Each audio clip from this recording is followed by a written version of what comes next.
Friday night, playing some Everquest. Dude, this is my childhood fantasy. You have no idea. I've just wanted to be able to sit in a room, play Everquest, and have people watch me play Everquest my entire life. That would have just made things so much better. If that could have happened back in like 1999, 2000, my life would have been amazing. You know, I was just like a few years too early. That's what sucks about this. Just early enough to be in the early section, but not early enough to get any of the advantages. So that's too bad. Whoa, what just happened? Hey, thanks for the follow. It's so hard to read everything on the spot. You always like see people mess up and you go, oh, it's not that hard. That name's just this. It's like, yeah, well, you're trying to think of 85,000 things. And then like a bunch of words in a configuration you have never seen before pop up in front of your eyes. You're like, oh shit, I have to, on the spot, figure out what all the fucking meaning behind every little split section of that name means so that it makes sense. And then be able to talk to them like I get it all. It's like, no, I don't get any of that. I'm just trying to play EverQuest here. I have no idea. It's Lurk, dude. It's good to have you here. Thanks for joining us. We're going to be playing some EverQuest. All I'm doing right now is I'm trying to enjoy the game as it was back in 1999. All right, so the plan today was I got up a few levels since my last stream, and I just wanted to go and do a raid on a very simple dungeon, right? Like if you just started the game, what would be the first place you'd go? Probably here, doing some kind of basic thing. And then where would be the next place you go? You'd probably go to Befallen, which is just this undead zone. It's a cave in the common lands that used to be, when it was split up into two pieces, was in the backside. So you'd have to like get into Freeport, figure out how to play the game. Then you'd have to move to the common lands and be like, all right, now we adventure into a place where there's plenty of stuff to kill for a low level, like 2, 3, 4. But you start seeing high level stuff too. You've got some guards that are kind of weak.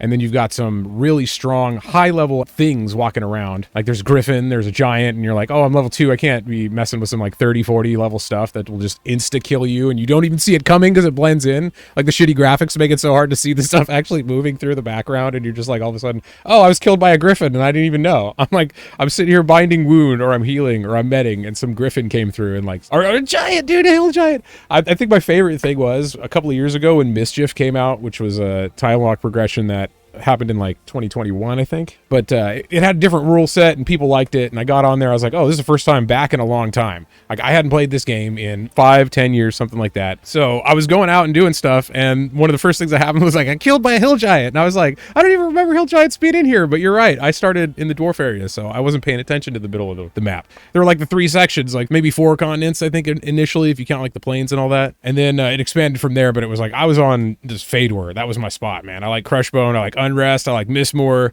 I mean, you could go from 0 to 50 right there. It's not always the easiest. It's nice to move around, but like you could do it right there. But that was crazy. So I didn't pay attention to any of this, and there just weren't hill giants running around in Fadewar.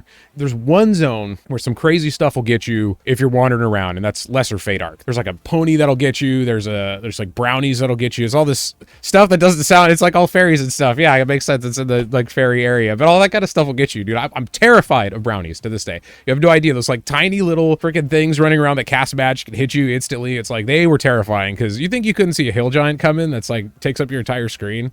Well, you can't see like a tiny little thing that blends in with all the trees coming walking at you either. So it's those things terrified me. Like at least with the nightmares, like the giant horses and stuff, you could get out of the way of those things. But the brownies, you just didn't see them, and they'd wipe your whole camp instantly because they had like AOE spells or whatever it was. They had heals, they had charms, they had every spell under the book, and they were tough, and you didn't see it. It was crazy, man. They did. That's the thing I like about this game. They did such a good job of every element. Like before things were standardized and modernized, they had such a good vision on like where to go for individual specific things in the MMO realm. And they did it well, you know, and then it got simplified, it got complicated, it was turned into all these different things, so you can't really see what it was now. Like if you just play this game, it's boring. It's like, all right, you go out, you fight some stuff, you quest, and then you get to the modern parts of the game where they've innovated and done everything else has. But it's limited because they still have the original game to deal with, that they have to do it within the parameters of the original programming and all that stuff. I know there are limitations to what you do with something that's old. Like eventually you just have to fully upgrade it. I think they're talking about doing that. I think they've been talking about it for a while. If it can continue to be a cash cow, I'm sure they will. That's my thought on the whole thing. It's like, this is a great moneymaker. This was the invention of how to do this thing that we do now. But they just didn't do it to the fullest. You know, like all the stuff that's standard right now was illegal back then. They would try to come after you. There were people selling weapons on eBay and shit. And they were getting prosecuted for like hundreds of thousands or millions of dollars for this. And we're just like, this is a game.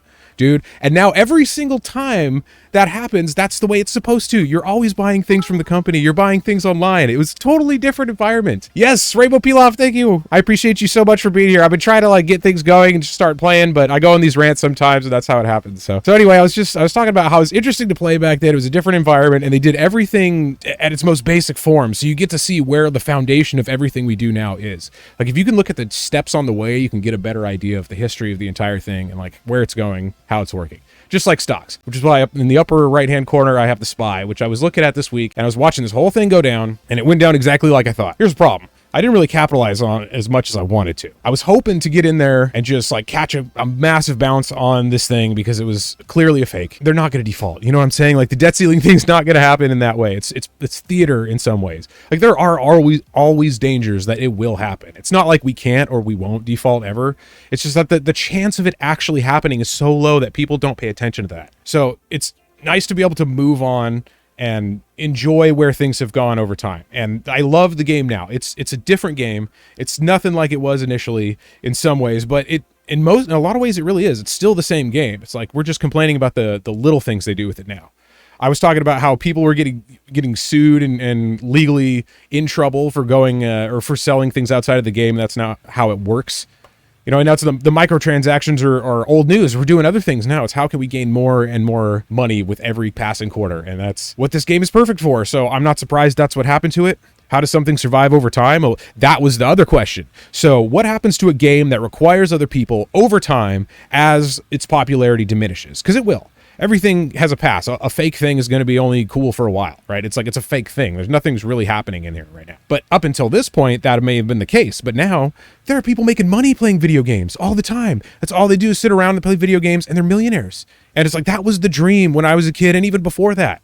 All I wanted to do is be able to sit there and play games and talk to people and basically just have a human existence. That's what it allows you to do. It allows you to sit down and talk to people and have fun and let like the real sides of you out. Because a lot of times you can't without that fun or that ability to open up, which the fun brings you. That's what it is. It's not about having fun. It's about the ability to open up, like present everything and talk about everything to a point where it's actually comfortable and it's a shared experience and it's enjoyable. You know, that's what this kind of thing allows you to do. It allows you to sit down and experience something with somebody and then actually be able to talk to them also.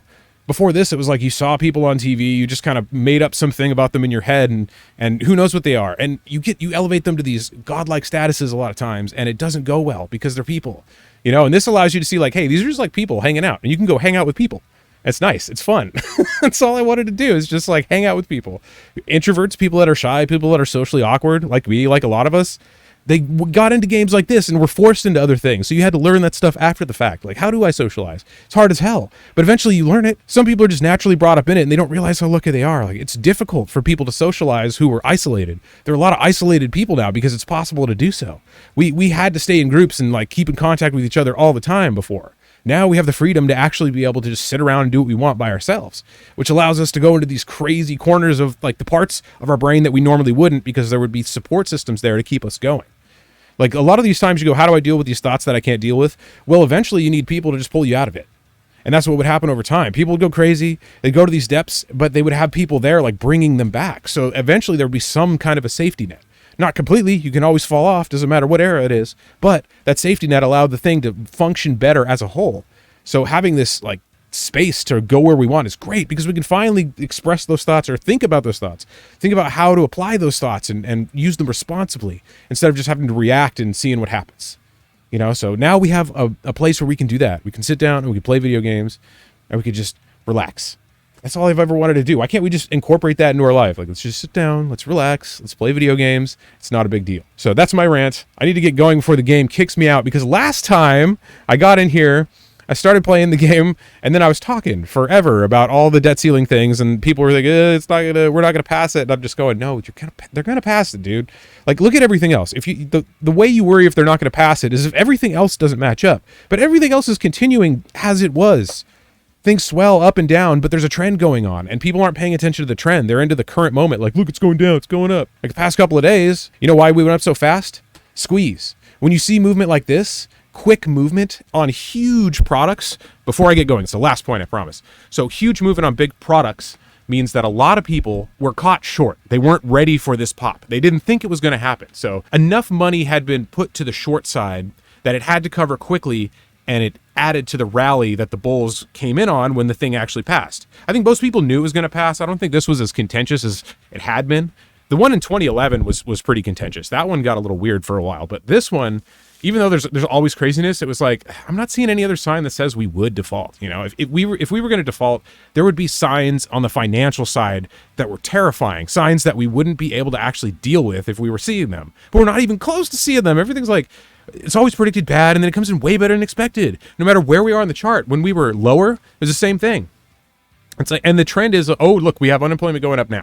People are happy about that, right? Because that means there's a lower chance that the Fed's going to actually continue rising rates. If they look like the pressure they put on the economy is enough, they're going to stop, because they're trying to avoid the 80s. They're trying to avoid the let it go too quickly. And they're also trying to avoid the crushing it that they've done in the past. Because if you crush it, you have problems too. So there's this balance you're trying to ride, and it's not easy to do. You could have all the machines and all the academics and everyone in the world working on it. It's going to be so hard to predict every single variable in this entire thing that you can get all of it right. There are going to be things you miss all the time. So the best thing to do is just hedge your bets enough and play responsibly. Like, this was obvious, okay? You can think, all right, if we don't pass the debt, that's a huge problem. So it's more likely than not that we're going to pass the debt. And if I have my money on the sidelines and I want to take a little bit of it and put it on this, what should I do? Should I go for it hardcore? Because what if they actually pull some stunt where they don't sign it in time, but then 2-3 days later there's a miracle recovery for some reason, right? That's what they would do. There would be some kind of crazy thing happening if we got to the line and that didn't go over. But here's the thing. So I haven't checked the news in a while, but I haven't seen that it's been officially signed yet. So it's passed the House, it's passed the Senate, it's gone to the president really quickly. As far as the last things went, you have to think these battles were getting stuck for the same things for so long, and all of a sudden it just goes whoop, right through. So that tells you the pressure applied to this thing is more than the political rhetoric. The pressure applied to this thing takes precedence over it, and it will move the money based on that. The gravity of the money. If you think about it like the way we think of gravity in real life, you can think about it with money too. It's going to pull to places that have more mass and have the ability to pull that much. It's momentum generated from the past. It's like air pressure pulling more and more in. It's going to take time to slow down if it changes, and it changes all the time. So it is changing, but you just have to find out when and where. You can't bet on this thing happening right away. So when you see these huge movements, like 2 days, it's jumped an entire level above where it was. This line that I have drawn on the top here, where it's kind of, I don't know if you can see the mouse, but the line right here that's going across the top is a high volume area where we continually have problems going back to the middle of last year.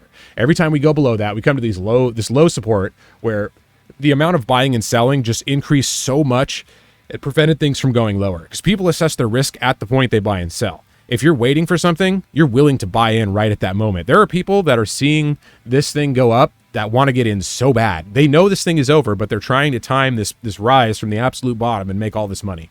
Well, you're not going to be able to do that. You're going to get in on it, and then it's going to go down. That's why people think like, oh, every time I get into it, it goes down and then it goes back up. Yeah, that's what it's supposed to do. That means it's doing the right thing, and you're on the right track. That means you just started. You got in at the wrong time. You got in when it was high, and now it has to come back a little bit, but you don't know when, because it's going to stop, and then it's going to pop again, and it's going to go down, and you're going to be chasing it all over the place. You're not going to be able to get it, especially if you're new at this. So it's better to just wait and see what happens. So I think, look at the long-term trends. Where do we have trouble?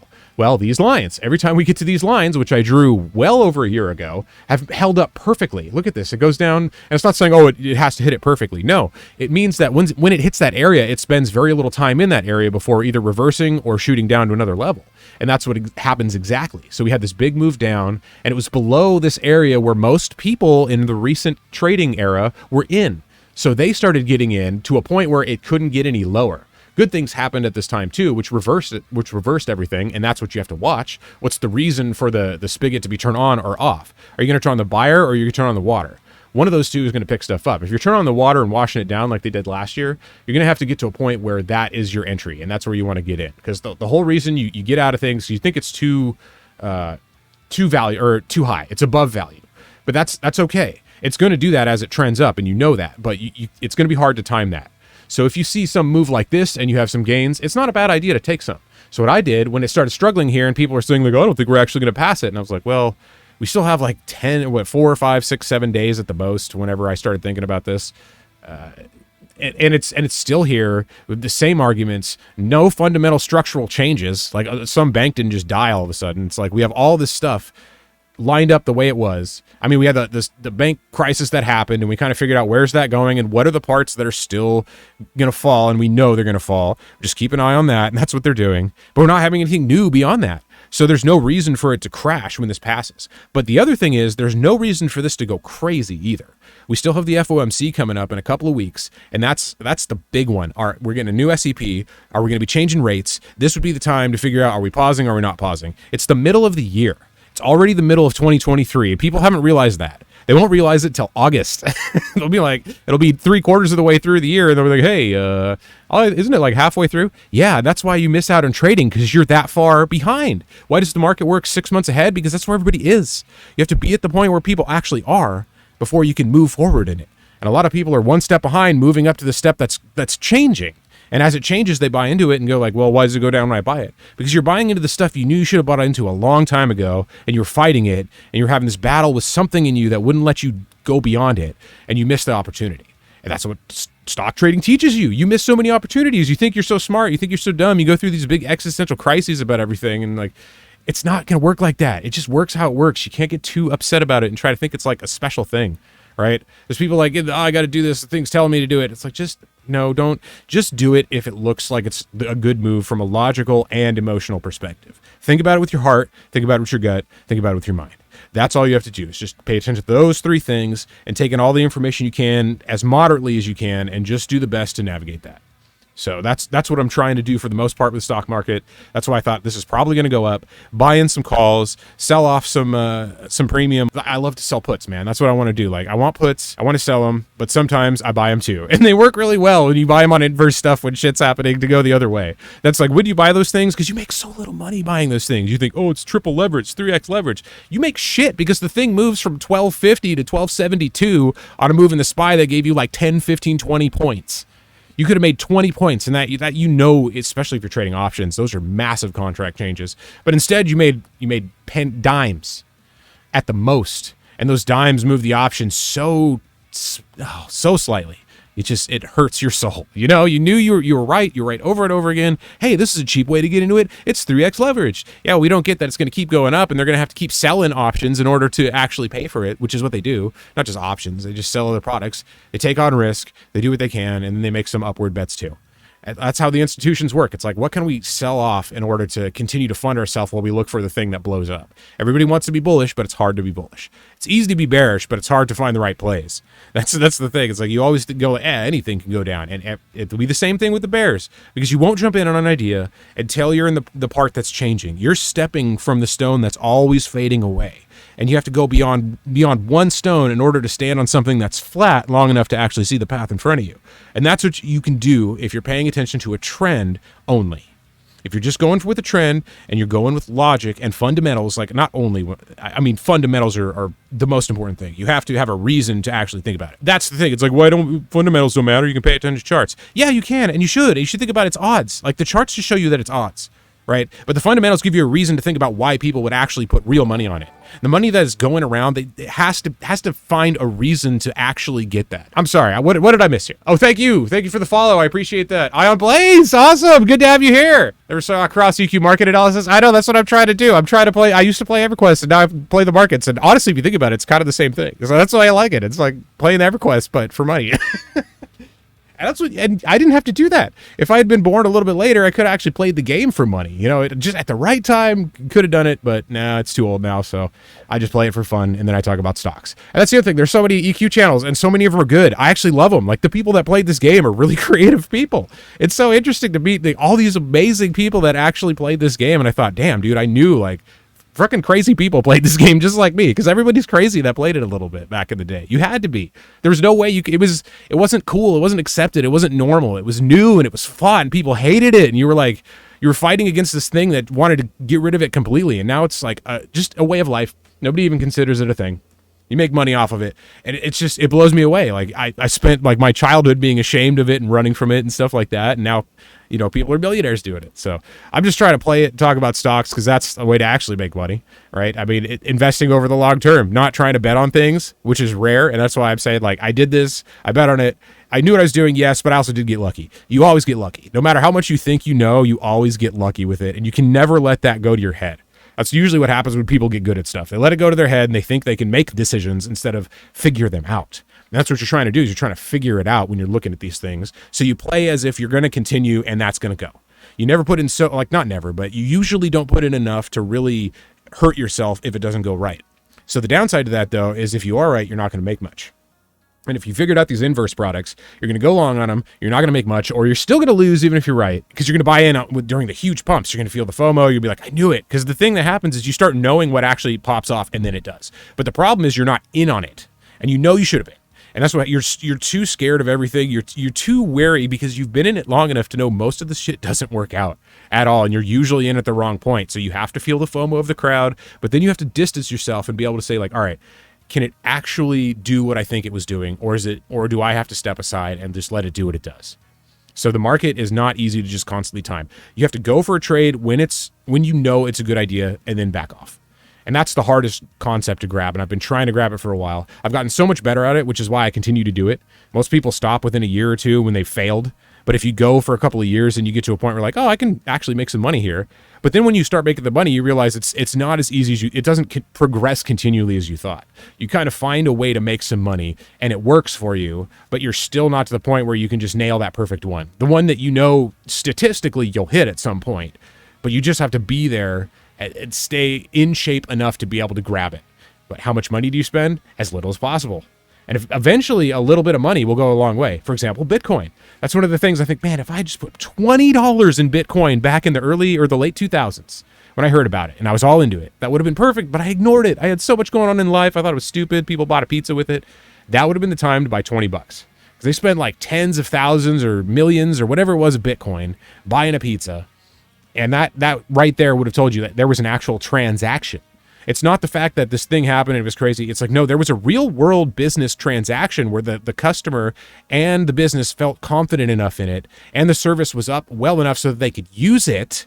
Because that's the other thing too. It's like the service of it, not just the concept of it, but the ability to use it in a real sense. The physical reality that surrounds it. Once that's finally set up, then you can see where it's actually gone. You can see what it's trying to do. And at this point, this game is so old, this game doesn't make sense anymore to a lot of people. But to me, it's fun. And now I actually have to get playing it because, as I said before, if I wait too long, the game's going to boot me out like last time, which is what it did. So I'm going to start playing. I appreciate everyone that's here. All I'm going to do right now is go check out this zone that I used to really love. And it's where you would probably go if you were a low level and you're just getting into the game. You've grouped a couple of times. You're getting up towards 10. You want to go out. I'm bored of killing beetles and lions and stuff. Like, let's do something. So you can go to the tunnel, the Common Lands tunnel, and you'll find some vendors and you'll find some people selling stuff at a certain point in the game. But initially, no, nobody knew what to do. The Common Lands tunnel was just a thing that happened. It wasn't like this is where you go to sell things. It was just, here's this game. And then people want to sell things, they can sell things. We made a trade window, whatever. But then it's like a lot of them want to, and they're trying to shout to each other, and they're telling us they need a way to advertise, and there's all this stuff we're not doing. So they put in, it was like, all right, whatever. It just kind of developed and went there, and they catered to it. And then eventually, later on in the game's history, there was the bazaar, which is common. That's what you go to the marketplace, you go to the bazaar, you go to whatever. There's a thing you click on where you can sell with other players, and it's no big deal.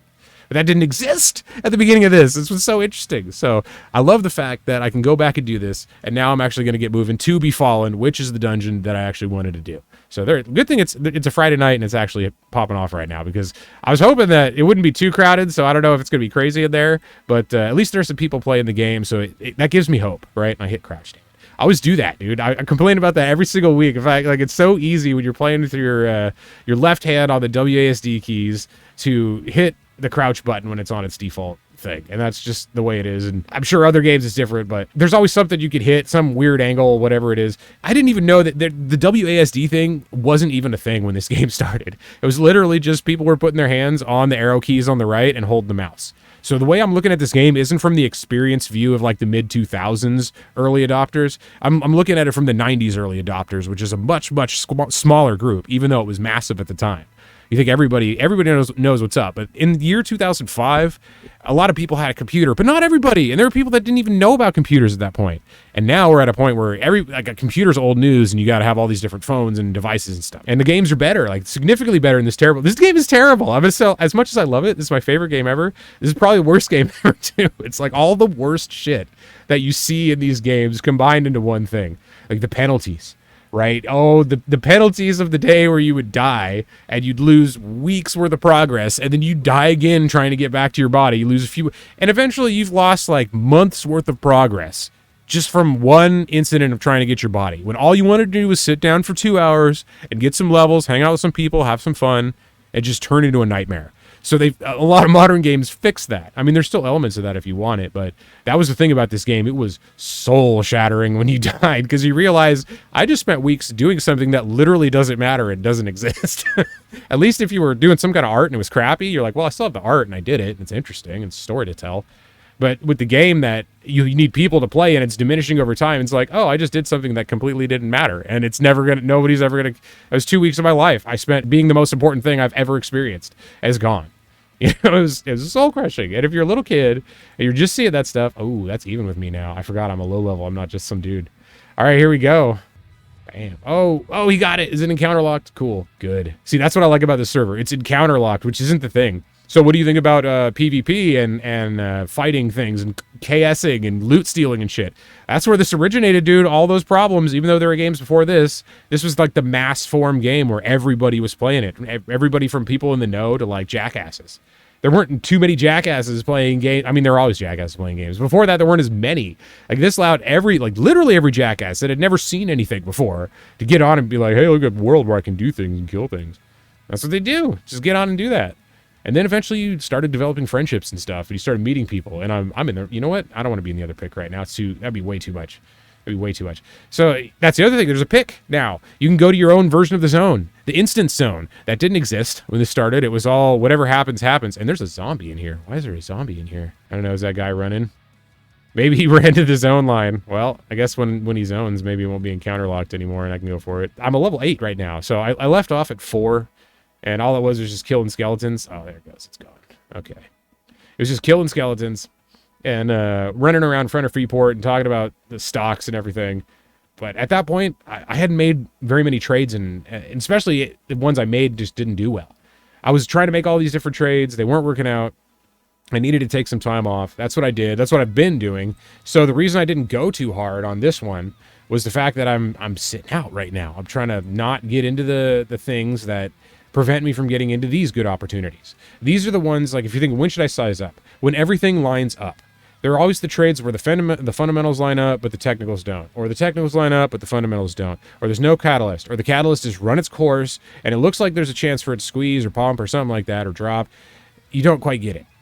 So I was expecting that to happen. I was expecting everything to pop off a little bit and then kind of sit there. And here's the thing.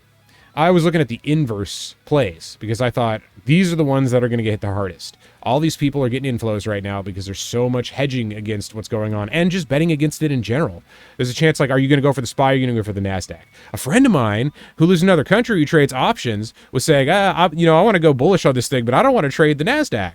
Because if you're around, Coddle, that was mirroring my thoughts. I was thinking about that. That was amazing because it had pumped so much. You just had a feeling that it wasn't going to go anymore. There were numbers to say they wouldn't go anymore, but numbers aren't enough. Numbers get you so far, but you need more than that. You need the gut, the heart, everything to be able to do it. The numbers alone aren't going to get you there. That's intelligence versus wisdom. Like, how do we have AI? It's becoming intelligent, not wise. It's going to take time to make it wise. It's the length of time and the application of the thing and the number of occurrences that make wise, not the knowledge itself. So it's one, like, what does AI do when it learns everything? I don't know. What does it do when it gets wise to everything? That's what I'm thinking about, not when it learns it, because we're going to teach it everything. It's going to be an infant. It's going to just know the shit all of a sudden. It's going to be at its most capable, and then it's going to be able to do its thing. So I just want to look at it like, what's going to happen with it later and now? And to me, I think learning the things is going to be a challenge, but I think we can tame it, or I think it can tame us, or I think we can find a balance. We don't have to use the word tame because that implies somebody's like submitting to somebody else. Perhaps we find a way to coexist or not beyond that. What if we meld in some way that's perfect? What if it's an extension of ourselves that's so perfect and beautiful we can't believe we weren't able to do it sooner? Or maybe we did do it sooner and it fucked us up. We started at the Stone Age again. There's always that possibility too. People want to say like, oh, we only know all this. Like, no shit, listen to this, all right? We don't know what happened, but we do know shit could have been fucked up so much that we'd have to start over. It's not like aliens were here, or maybe they were. It's not like ancient civilizations were so advanced they could like blink to other dimensions instantly and have this all, maybe there was that too, but there's a chance that they were just going in this direction and reaching highs and dropping over and over just like a stock chart. And eventually we get to the point where we can do this. And now we're doing it either for the first time or again. And if it's doing it again, then we need to make sure we don't do whatever we did last time. So we just need to relax and be able to play a game and be able to get on with our lives. We're starting to worry about the stress. And that's why I want to sit here and play EQ, because I'm rambling on too much. I'm getting like way too into it. And all I wanted to do on a Friday night was relax and go into Befallen, which is where I'm sitting right now. I'm sitting in front of Befallen because it's the first place you would go if you were in Freeport. Now, I started in Freeport. I'm a Shadow Knight. I got to level 4, and then I kind of played a little bit on my own to take advantage of the EXP boost we were getting over the weekend, which was nice. And so I was able to get pretty far pretty quickly. Like, I finally have some time on a lunch break or whatever, like hit this for a little bit and then get back to everything. And I was able to get up to 8. I thought, perfect. This is where stuff in Befallen's actually looking good. And by the way, I play in first-person view for the most part. I know a lot of people, everybody plays it like this because it's just common knowledge. But I'm looking at this from 99. I think as the expansions come out and I come back to this game from time to time, I'm going to be in these different views. But for this initial part, I'm going to be a little bit back here, but mostly in the first person because that's how I would look at it back then. Because any game that didn't look like that was like the 80s. It was like the 80s or something. It was old game. You didn't use the keyboard. That's like the 80s. You just used the mouse. So you zoom in and it's the future because we're in there and we've got the mouse. We've got this control directly over a screen and it's a virtual world and we have power in there where we don't in real life and stuff. So now it's a common thing, but this was the beginning of it. This is where it all started and went down. So we got people up here. Murder Machine right up on me. And I'm level 8. I have my chat over here on the side. I don't know if people are talking to me or not, but this is Befallen. This is where you'd go. I'm barely high enough to get in here. I actually have some items now. I was able to find a banded tunic, a banded mail. Look at that, 15 AC. I had a shirt that had between 4 and 6, I think, last time. I got a cloth shirt, maybe I got a patchwork thing at some point. I honestly don't know. But I found this. It was like 2 plat. I had more than that. I snagged it. That would have been so crazy to find back in the day. These basic items that just increase your AC, it's like, why would you care about that? These were the things people were paying huge money for back in the day. If you had a banded mail, I mean, you're paying like 100 plat, like 200 plat, whatever it was. And at the time, money wasn't so inflated, so that was a lot. It was like paying 1K, 2K. And there was way better stuff than this. But most people just had access to stuff like this. You couldn't get to the things until higher level, and they made sure of that. And eventually, somebody would spend enough time to learn how to do this and then produce some stuff that gave you more AC, even though there were no other stats on it. They're like, but look at the AC, it's 15 versus the 4 that I had before. That's a pretty big increase. And that moves it up enough to where I can fight battles and not have to worry about this as much. That's all it did. It's so fine-tuned that the littlest boost in your stats makes a huge difference. You think about like, oh, I have 7,000 AC, and I went up to 850,000 more than that, and it was like, oh, I didn't even notice the difference. Well, yeah, look at this, 10 AC, 11 AC, whatever that was. That makes a huge difference right now. It's massive, and I found some other stuff too. I found this headband, right? I've got 6 AC on that. I think I had 2 or 1, definitely less than 3 on that. I found a banded collar, so I got some AC on that, AC of 5. I got a bunch of patchwork stuff. I found a shield. Ooh, and I got some cutthroat insignia rings. I was foul. All right. So I got some bone chips because I'm a Shadow Knight, and I mailed them to my other character because now there's a window where you can exchange stuff with your other character. You used to have to go out into some remote area, set shit down, log off your character, get back on another character that was already camped there, hope it all doesn't crash, and then pick up your shit in enough time for either someone to come by or before somebody can come by and steal it, or you crash because you're on dial-up and you can't get back in time to collect it. The game will just get rid of it anyway. 20 minutes, 30 minutes, I don't know what it was. It was a short amount of time. If you went out, you crashed, you came back, by that time the shit's probably gone. So you spent all this money, you did all this thing, you gave it to your other character, and it's just gone. And there's no backup. It's like, oh, okay, I lost that, I can just buy another one. Like, no, you don't have those, and you don't have the money, even if they did. So it was devastating.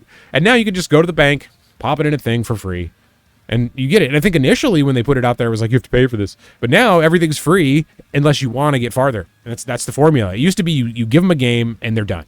Then it was you give them a game and you can sell them updates. And then it was like, oh, we'll give you some downloads with those updates. And it started becoming subscriptions, and it started becoming microtransactions, and it started becoming all these different elements that are just standard today. You could just play a game and it wasn't like everything you did was, do I have the money to do this? You never thought about the money. You had the game, it was done. It's over. And if there was anything downloadable, it was free. And eventually it's like, okay, we have expansion packs and stuff. Cool. The first expansion pack of this game was amazing. You'd never seen this, because every step you went, there had never been anything in that realm before. That's not the case anymore. Everything's been, you've seen it, we've done it with this technology. But at the time, that was brand new, so everything was insane. You didn't need, you think, how little do you actually need? Less than that. This game is way overkill, man. You could get super 2D pixelated and have the same obsessions and do the same things. The graphics really don't matter at all, but they're so nice to have now and actually have people pay attention to them. Because if you look at this guy, it's, look at how bad, this is hair, right? This is just a random dude. You can pick a few different faces and you're done. That's it. No customization. Like, what about facial hair and eyes and all? No, you just go 4 things over and that's all you get, right? Maybe 5 or 6. And and now you can just customize every little detail on the character, and you can actually make it you. So you'd see the same dude everywhere and be like, oh, I know that guy. That one's cool. That one's not. And you just see that type of character coming at you, and you've seen so many of them that have been played by assholes that you're in fear every time you see him. And it's a really nice person. Like, shit, dude, this is awkward. I hate that this person that's like every bad guy for that race that we have to fight in the wild is now my friend from this town a little ways over. You know, it was crazy. So this is where you would have been. This is the first spot. You're getting on it. You're trying to go like, all right, I want to go to a dungeon. I want to do my thing. People are going in, going out. I'm going back real quick to make sure. So you'd be here in the Common Lands. That would be the first place you'd be adventuring. And there'd be 2 zones. So the second zone would be way harder than the first one. There would definitely be stuff that would kill you in the first one, but it was somewhat protected compared to this one. This is where all the hill giants and the griffins and everything like that were. And the guards that were of the other faction, because across the way, now that you've got away from the safety of your city, there are factions that don't like each other and will kill you on sight. And they're right next to each other. And that was the point of the game. It wasn't so that everybody could go everywhere all the time and be like, I gotta go everywhere and do everything and be the god of the game. It's like, no, you could explore in the game and like experience the game. So there would be, look at this thing. This will kill me right now. This is cool, dude. It's red. Look at that. And you can click on it and see the level. It's 15 or 16. What is that? Yeah, it's like 16. It's red. I'm level 8. I found some banded mail, so I think I can get away from it. There's another one. If you went out there and got it and didn't know what you were doing, you have a 17 coming at you. So you have a 16 and 17 ghoul. They're red to you. Just, you'd be done quickly. But you might run to Befallen and hope nothing was going on right inside the zone, because trains, that kind of stuff, that's been hugely fixed in the new era. If you go and play any modern game, the way trains are done are so different. Everything's so safe. It's unbelievable. But back in the day, it was like chaos would ensue. You could break the game, like literally break the game with a train and make everything kill you. You'd go to the vendors would kill you, the pets would kill you, like everybody else would be running away. Just all the regular stuff would be killing you. And for some reason, there'd be way more things in the zone than there even should be. You'd see trains so big, you didn't know how they were even possible. It was insane. You could just be standing there and you're dead all of a sudden, and it's like, oh, somebody just took a huge train through there. And somebody right now is already in here going for all this stuff, and I can't go much past the entrance, which is too bad. I figured it's like, all right, Friday night, people are going to be here. This guy's 31. He's killing stuff. We got someone's yellow to me in here. Fighting them Necros. Necro do you fight? That's okay. I can go over here and I can get the skelly. So you got to go in this stupid little area. Oh, it's got a mining pick. That's worth nothing. And a plague rat. All right, here we go. So let's see.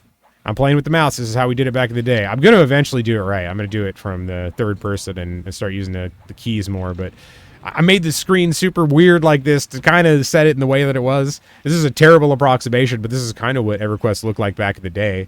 You had all your stuff up here. You had the chat down here. You had the skills over here. You couldn't put them all over the place. It was like you got one panel, and then you just had to... And I don't even know if you could move initially, but then you could move to other panels and put other stuff on there. So there's that. And then there's these things right here. There's like, I can sit down. I can go to my find menu. I can try to change things. I should be doing some stuff here. But now, here's the thing. So last time I played, I had terrible spells. I was waiting for these 3 right here. I was waiting for a Siphon Strength so I can have a buff, and I can have a debuff at the same time. There's a poison, a direct poison, disease cloud that gets them, like, I think for 5 real quick, and then it's a 1-point drain every 6 seconds for, I don't know, 5 minutes or something like that. So for these low levels, that's actually significant. Just one, you think about 1 point, what does that matter? Well, equate that to gambling. It's like sometimes 1 point is all you need. You just sit there and you soak that drip up. You're just letting the thing, you're not trying to take the whole bowl of the thing. You're trying to just dip into a little bit and let it come up on its own. You're trying to siphon it out in a tiny bit. You're just taking that little bit that you can squeeze out of the markets while everybody else is trying to do their thing. The stuff that you know is a good bet, but it's not going to make you a ton of money. You know it's not. That's the whole point, is you take on more risk than you're going to get reward, and you just make the risk to a point where you can take care of it. Oh, I got a bag. There we go. So yeah, I got a bag. I think I also bought some bags too. I made this big stig about like, I'm not gonna buy bags. I'm gonna play this like 99. Dude, I bought bags. I bought 2 bags. I was like, I'm just going to get these 2 right here. They've got weight reduction. I was disappointed that it was 20%. See, this is how entitled I am now. I could buy a bag with real money that reduces some weight, and I'm good. Before, you'd have to make all this platinum somehow and then go buy like a handmade backpack, or I'm going to die, aren't I? So I need to start spamming this thing. So I don't have, number one, extended target over here, so I can't see other stuff that's on me unless I back it up and look. I knew I had a dude on me right here. I gotta probably move this, but see, first person in a tiny little dungeon. Why do you do this first person? Because you're trying to do this? I can't see anything. You can't click on anything. There's the rat trying to get up in his business. Now we got the skeleton right here. Let's go. See, it's like low level, but it matters. I'm fighting. I'm going. I'm gonna spam this button because I have some mana right now. And not only does this hurt it, but it heals me. And that's the other thing I was thinking. Do you want to be a healer? Do you want to be a fighter? Why can't I just be both? Right? I want to be able to fight. I want to be able to tank. I can equip a shield. I don't have to have 2 weapons to be Mr. Damage Dealer like I was trying to be back in the day. I could just be a tank. I could sit there and try to heal myself and hurt it. It's above me because it's yellow. You couldn't tell it was yellow like that before. You had to right-click on it or hit consider. Slash. There were people that click it on things, type in slash consider. You don't realize how quickly you're moving through things because of how we learned how to do this. It was literally, there was so much text-based stuff before this came out. You got to realize this was a huge text-based game with this nice, well, nice, but by that time standards, nice visual effect. You could do all this stuff down here, and you can talk to people and do all that, and you get this game that moves instead of it just being a text game like it had been for so long.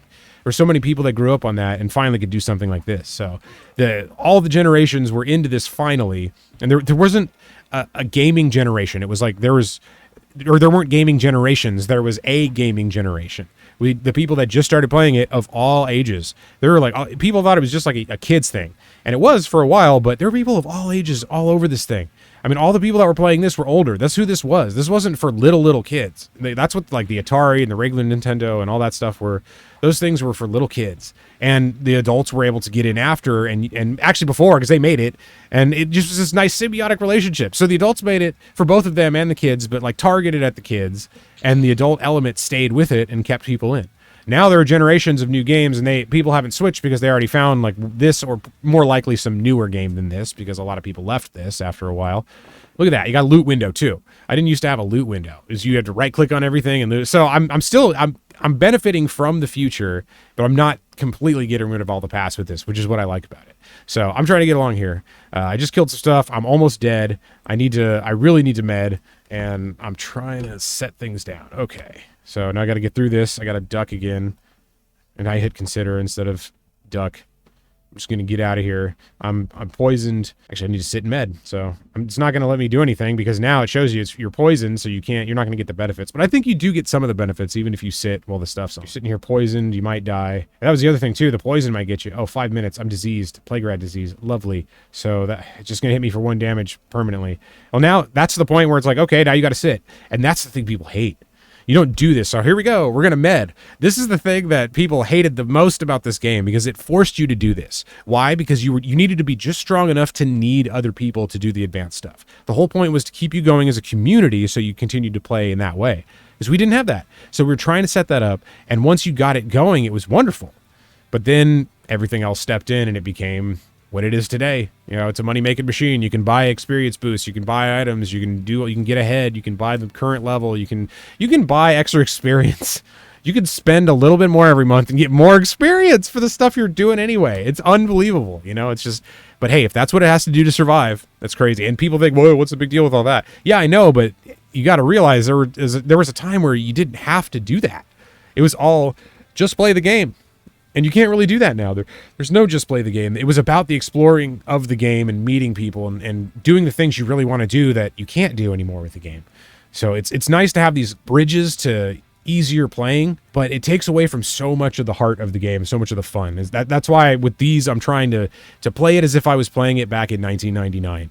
And that's what I've been doing, man. I'm sitting in first-person view because, like I said, it's not the 80s anymore. We don't want to be some like little 2D character on a screen or whatever, or some kind of mimicked 3D stuff. This was a really shitty graphic 3D thing that actually worked. Yeah, I got to get some benefit. So you got to sit here, you got to med. And you think, okay, well, why do you do stocks while you're doing EverQuest as well? That's a perfect chance to talk about it when you have to sit here and med and wait for your life that's up here in the corner to just regen for a little while. For what, 5 minutes on this thing is going to take? You got to have something to do, which is why I have the charts up. So I was talking about the SPY. I was saying an easy bet would have been on this debt ceiling bill passing. But the question is, what did you get from it? You got a nice move, and then you got muted action. That sign worries me a little bit. That's the thing that makes me go, how much pressure is there on the market? If it stops so quickly in its tracks, that tells me that there's a lot of pressure still sitting up there. There's sellers that don't want to get out of the way, which means that the headwind is still to the upside. And at some point, it's going to flip. And the headwind's to the downside where you don't have enough buyers and people are rushing to be buyers and competing higher and higher. More people with more money are buying the more basic stuff. So the prices are going up and you're able to, if you own them early, you're able to benefit from that inflation. Now, it's not going to last forever. It's going to continue in a trend most likely, but it could reverse. So it's good to go for a little while. If you get some profits, take a little bit. You don't have to take everything off the table. If you can trade in a way where not only are you putting in low risk, but you can also shave on your way down. Like you could just take a little bit off at a time and not just be like, I got to sell it all right now, or I got to sell half, or I got to sell a quarter. Like, can you just shave a little bit here and do something with the money? And then shave a little bit there and do something. Every time you get to new highs, you think just a little tiny bit. And not every time. So if you're in a bull market and you're getting new highs every day, you just chill. You don't worry about that. You take a little tiny bit off here and there. But if you get to a point where it's getting shady and the volatility is so high that it makes you want to get out, it's not a bad idea to take a little bit and move it into something that's a hedge, or just take it out and put it in cash or in some other asset. I think it's best to have a multitude of assets. That's why I like having a little bit of cash. Right now, I was talking to somebody and they were like, isn't a savings account actually decent right now? And I was like, you're right. It is. I just don't think about it because my entire life, everyone's like, oh, interest rates are so low. You don't use savings. You got to do other stuff with it. Otherwise, it's all going to go away and you're going to get eaten by inflation. It's like, that was the case because interest was so low. It wasn't able to combat inflation. Like interest was below inflation. So it was just like, oh shit, what am I going to do about that? Now, the whole point of this interest rate rise is to make it above inflation so that they can tamp down on it with upward pressure instead of the pressure from behind. So if you can get in front of a move just enough to slow the movement down, you can benefit from that because it's going to correct, but it's probably going to continue on its trend. So you're not going to be perfectly right in any direction, and you have to be able to move to the other side if you want to play the trading game, or if you're investing, be ready to be in at different levels. So I don't like getting all the way out either. It's like, yeah, shave a little here when it's 2021 and Bitcoin's at 60K, and you're like, oh God, I know, should I shave a little bit of Bitcoin so I can buy a car? Yes, buy a fucking car, dude. If it's 64K and it was like 3K just a couple years ago, people thought it wasn't going away. That's not a bad idea to be like, oh, I've got all this Bitcoin that I bought back then. Maybe I'll just sell a tiny bit of it. The guy that had all the Dogecoin and was like a millionaire so many times over and then didn't sell a single piece of it. And every day you think about how long, it's like at first that was one thing, but he was like, oh, I've seen ups, I've seen downs. Everybody thinks that when you've been in the market for a while. But these sustained periods of lows where it keeps looking like it's going to come back and then it never does. That hurts because the bulls that are waiting for it, they're in. They're ready to go. They know it could go the other way, but they're still putting their money toward it. They're weighting themselves toward that direction. And when it doesn't happen, it crushes them. So if you could just put in enough to be like, all right, if I lose this, cool, no big deal. But it's enough to hook something if it actually does go well. That's the way you trade. And that's what I did this time by accident. I was trying to stay out of it. I was trying not to do anything at all because the movement of this entire thing was not right. There was so much going on. It was so much more positive and negative than it was showing that I couldn't get in on either of the moves because I didn't know which one was more likely. And I thought just get a little bit and sit over here. Because you want to have the lottery ticket. That's kind of my thought. It's like, how do you buy lottery tickets? That's an interesting question. Do you just sit there and buy like, all right, I'm going to take this $20 and slam it in there? Like if you're struggling for money, I'm saying, like if you need to buy a lottery ticket and to make yourself feel better about whatever point you're at in your life, how do you do it in a way that doesn't make it even worse? Because some people they're had the worst day of their life. They're almost quit their job or they did quit their job, so they need to take that last $50, last $100 to something and well, what they should do is do something that gets them there, but instead they go like, I gotta get some food, and I gotta get something to drink, and then I gotta get something to take to gamble on my future, just so there's at least some hope to get out. I have nothing, I need some hope, and they'll put serious money into it. I remember a friend of mine when I was growing up, like when you're a kid and you're just like in an average economic situation, you don't have a lot of money around. He bought like hundreds of dollars back 20, 30 years, not 30, so like 15, 20 years ago. At a certain point, you don't know how long ago things were, but like 20-ish years ago, he puts it down like a few $100, add that to inflation and see what that is, to just some kid that really needs to be getting his life together, that's just doing crazy things, and is like, hey, you know what, I'm just gonna do this time, and I'm gonna send pictures of like all this crazy stuff to you at all hours of the night, and you're like, all right, this guy is just doing another crazy thing. But what do you think happened? Did he win? No, you never win. Like those people put like hundreds down. They don't even have the hundreds to put down, and they lose. Like, how did I lose? I put $100. I put $500. I put $1,000. I put 20 grand down. I put 100 grand down. I thought if you buy enough ticket, like it's not how it works, dude. I mean, yeah, a number of occurrences. Yes, that is how it works. Number of occurrences. But the question is not how does it work, but how do you play that? Do you put all your money in all the time? Fuck no, you don't, because then you get crushed and you're done. Do you put in so little that you don't go anywhere? Well, that doesn't work either. And that's what most people do. They lose too much. They can't make enough. They quit. So you have to get to a third option where you're like, all right, how do I just sustain? And that was when I was at like the worst point. I made so much money in options, not initially, but a little bit after I got going, because I was very cautious. I was way more cautious, not than I should be, but more cautious than most people are. And I got to a point where I was making a good amount of money with options because I didn't have the fear. I had the newbie free mindset. It's nice. You get the first like couple of years, you're into it. You know, you're not sure where it's going to go, but you believe in it and you're excited by it and you're having fun with it and you're really learning. You're every day you're watching videos that you're cramming so much into your head and you're like, how am I going to retain all this? I can't believe I'm learning this fast. This is amazing. And you got your regular life to deal with and everything's just in your face. But then after a while, you kind of get used to it. And you think, all right, I made money sometimes. I don't make money. I'm kind of breaking even if you think about it. I'm going through these periods where I make a bunch and then these periods where I lose a bunch. And sometimes I lose so much more than I make. And in fact, if I'm being honest, I do lose more than I make when I'm in those years. So I get to a point where I'm like, how do I not do that anymore or ever again? Well, you reduce the amount you're putting out there. You just do it to a comfortable level. You find out like, okay, yes, I know I need X amount of cash to be able to make what I want to make, but I don't have X amount of cash to do it. So how do I play this so that I can continue living my life and use as much as I can to actually make money in the stock market? You look for plays that allow you to sustain, not to knock it out of the park. That's what I did. I bought some, in the moment, I bought some SPY calls to day trade it because I thought, here we go. It's time. It passed. It's not going to be as much as people think because I saw this movement on the day. It doesn't look like it, but if I switch this thing back over to I'll do the 20-minute before because I was doing the 3-minute. So if I put this on the 20-minute and look at what it looked like over the past few days, this was kind of obvious. I thought this is the thing that's going to happen when this bill passes, but it didn't go beyond this. That's the suspicious part. You think this was a huge move. If you look over this chart right, well, you can't see the bottom one, but if you look at the one that's the daily, let's go with 1 day.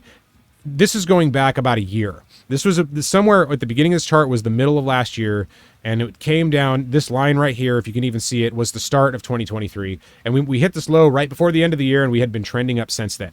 Throughout this entire section, nobody believed it.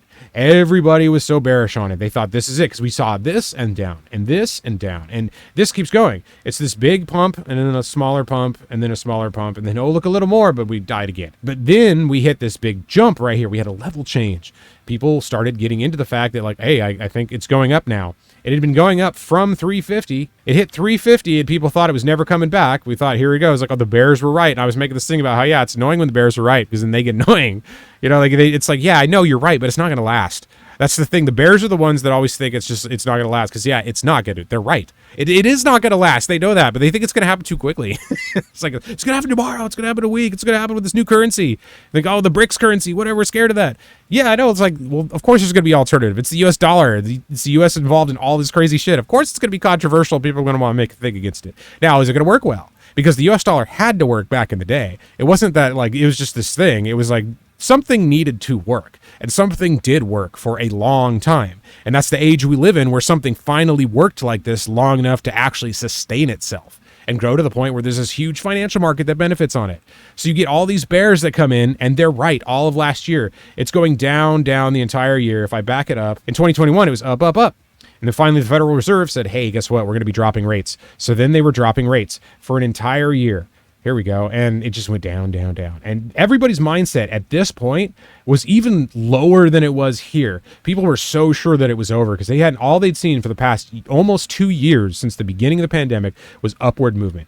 The thing just went completely crazy after the pandemic. So you had this pandemic drop, which is unlike anything we'd ever seen in speed because of how the markets work now. And then we just had an endless pump for 2 straight years. We get to a point where people think this is going to continue to go, which I wasn't sure if it was. I was so skeptical this was going to happen. You have no idea. But this was when the Federal Reserve said, like, hey, this is going to happen. And most people were like, all right, don't fight the Reserve. This is what happens. Just get out. They're all fighting the Fed. They're not paying attention to the Reserve. I guess that's the best part of the Federal Reserve. It's like everyone, you hear the Fed and the Fed, do this with the Fed. The Fed's doing this. Yeah, what's the Reserve doing? The Fed part is, yeah, I know it's not federal, but it is federal. It's a literal combination of a corporation and a government entity. It's the craziest thing we've invented, but it's working and it's doing what it should be doing. It's supposed to be changing rates so the market doesn't go so crazy. But here's the problem. It still has to benefit on people, like people's lives getting wrecked because of this. People have to lose jobs. Wages have to come down. We have to start spending less on things. People have to start making less money. If you're not spending as much, people aren't making as much. That's the whole part of the cycle. It's like, which are you focusing on, one or the other, the business or the customer? It doesn't matter. It's the cycle. It's the consistency of both of them. You have to make sure they're both able to do what they do in order for this to continue to go. And we hit this point where there's a lot of pressure because there was a bunch of volume here. This is where most trades took place. And once we got above it, we shot way up because it was a short squeeze, heading towards an area of resistance where a lot of trades happened as well. And this is where a reversal point was. So my guess was when we were down here and we were bouncing around this area for a long time, all the way back to, look at that, May of last year, we're hitting this area and we're still on that section of support. We're looking at the trend. We're looking at the drop. We're not looking at the sideways action. What happens? This continues in either direction. Maybe it goes down, maybe it goes up. My guess is we have some freedom to run if the Federal Reserve is dovish. And that's all we need to know. Is the Federal Reserve going to say like, hey, it's cool to go a little higher, or is it going to say, no, we need to keep tamping things down because shit's crazy? At some point, we're going to have this pause. Are they going to skip this meeting like they've been talking about, or are they going to pause this time? I can see a skip in the cards, but we'll have to see. So this is the meeting. That's why I said I was waiting for this meeting, because there are so many different answers. Before, it wasn't like, are they going to raise prices or interest rates? Yeah, of course they're going to raise them. They keep telling you they're going to raise them. Nobody's paying attention to the fact they said, yes, we're going to keep doing this until we say we need to stop. Like, oh, are you going to stop? Are you stop early? Are you stop early? Yeah, maybe they're going to stop early, but they're not going to stop early, dude. You always know they're going to continue to go.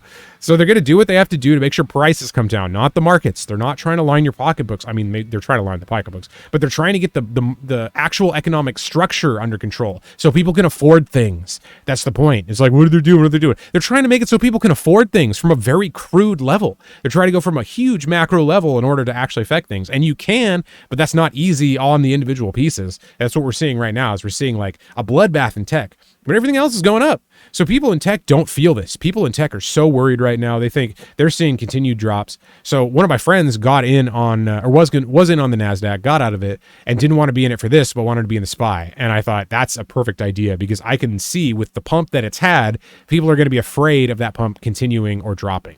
So they're going to move to something else that feels safer. And what feels safer? The SPY, this S&P, the thing that has the exact same stuff in it, but other stuff too. It's like, all right, we got the tech industry, but we also have this other shit that'll cancel out the tech industry's drop. But if the tech industry pumps, then everything else will move like crazy. And even though the NASDAQ had more volatile movement, so you could make more on a jump, it wasn't as secure. Like, you could lose a lot more too. So the SPY provided a little bit more security with those other essentials, not just tech. And that's what the SPY has been doing this whole time. So this was a safer bet to me than the NASDAQ as well. I'm glad that you brought that up, Connell, because that was a perfect point. That was what I was thinking about with these trades. And I ended up going for some calls during the day while we were having this pump. If I switch this back to the 20-minute right here, like I was trying to do initially, we came into the day. It was bullish. We passed it in the House. We passed it in the Senate. Biden's going to sign it. I don't know if he even has yet. Maybe, maybe not. Let's see the news. The news is old on this, so I'm not even going to worry about it right now. But it just hit this level and it stayed here. And that was what made me want to get out. So I bought the calls. I got out. I had some short inverse products. I was looking at SPXU, because normally I'd want to get this. I was like, oh, I want to get. That was the point I was trying to make, but didn't finish. So somewhere around these days right here, I thought, all right, this is the chance to get in on this thing to the downside. And this day was. I think I bought a little bit of it, a couple of maybe right here, somewhere in this area. It was either at a high here or one of the middle highs here.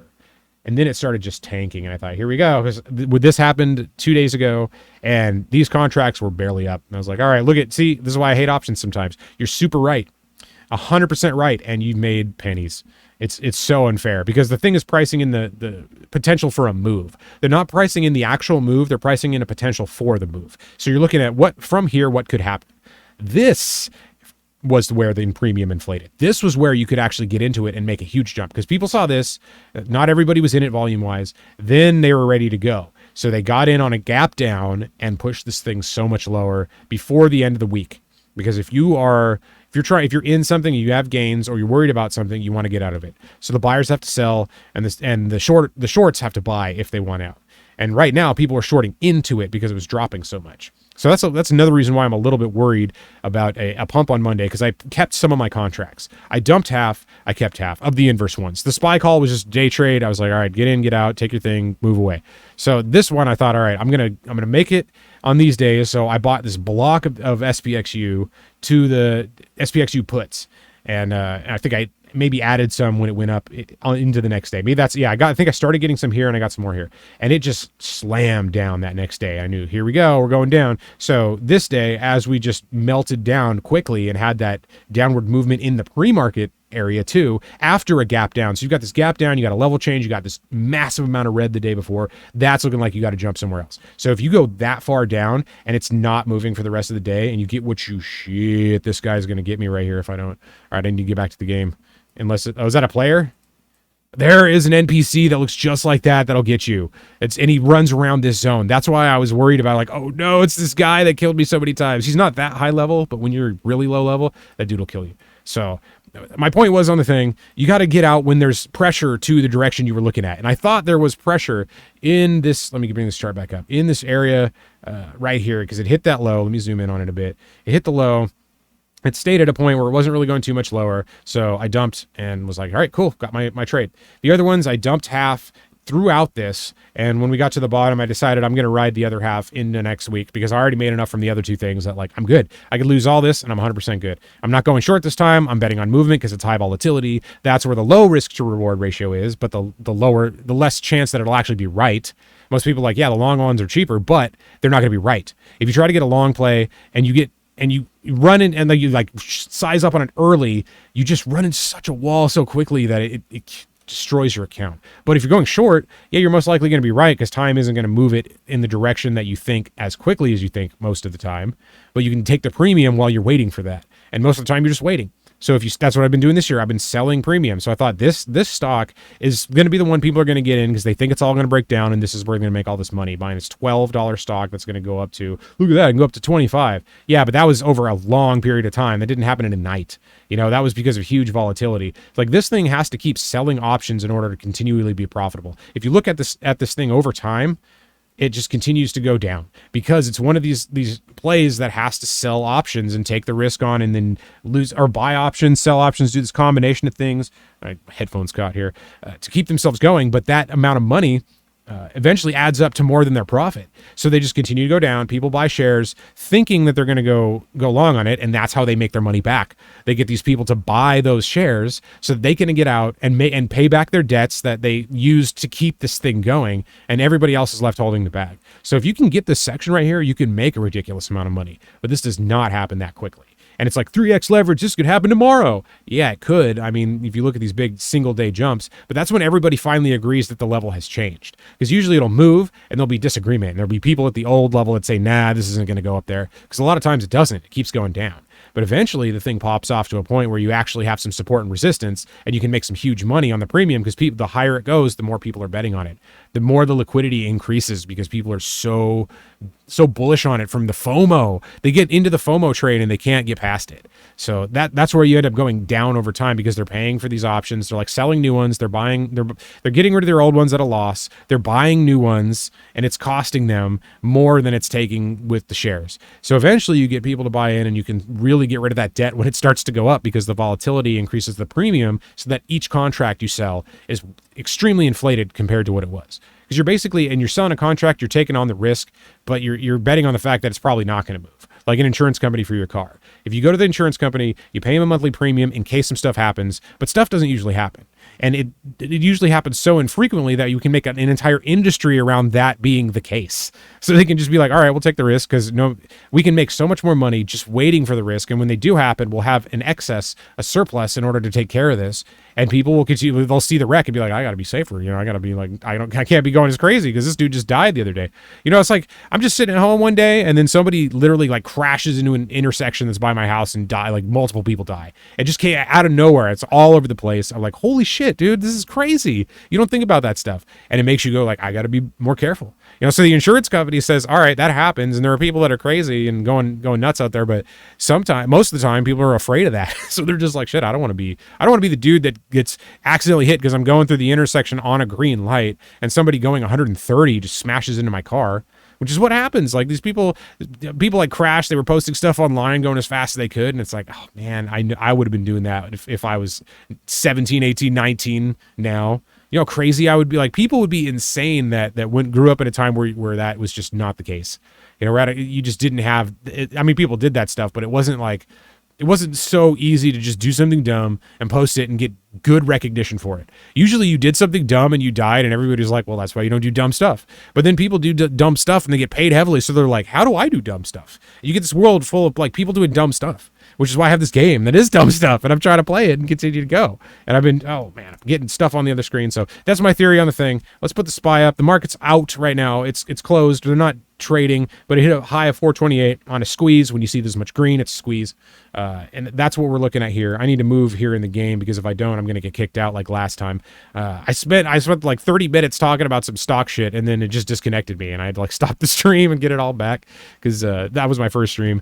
This is my second one. And I'm just talking about stocks when I'm betting and now I'm full on hit points again. So I'm going to go back in here and see if there's actually some stuff going on because I went on this rant about everything, but that's basically it. What am I doing? I bought some I shorted some inverse plays. I bought some long plays. I took the gains on them. I have a little bit of the house's money going just in case it actually continues. But if it doesn't, I'm good. I'm out. See, that's what I like to do. I don't like to keep trading and do all this stuff. I like to make my gains with as little risk as possible and then just keep going. Boom, EQ Corp. We got guilds. We got all this stuff going on in here. So I may not be able to do much in here.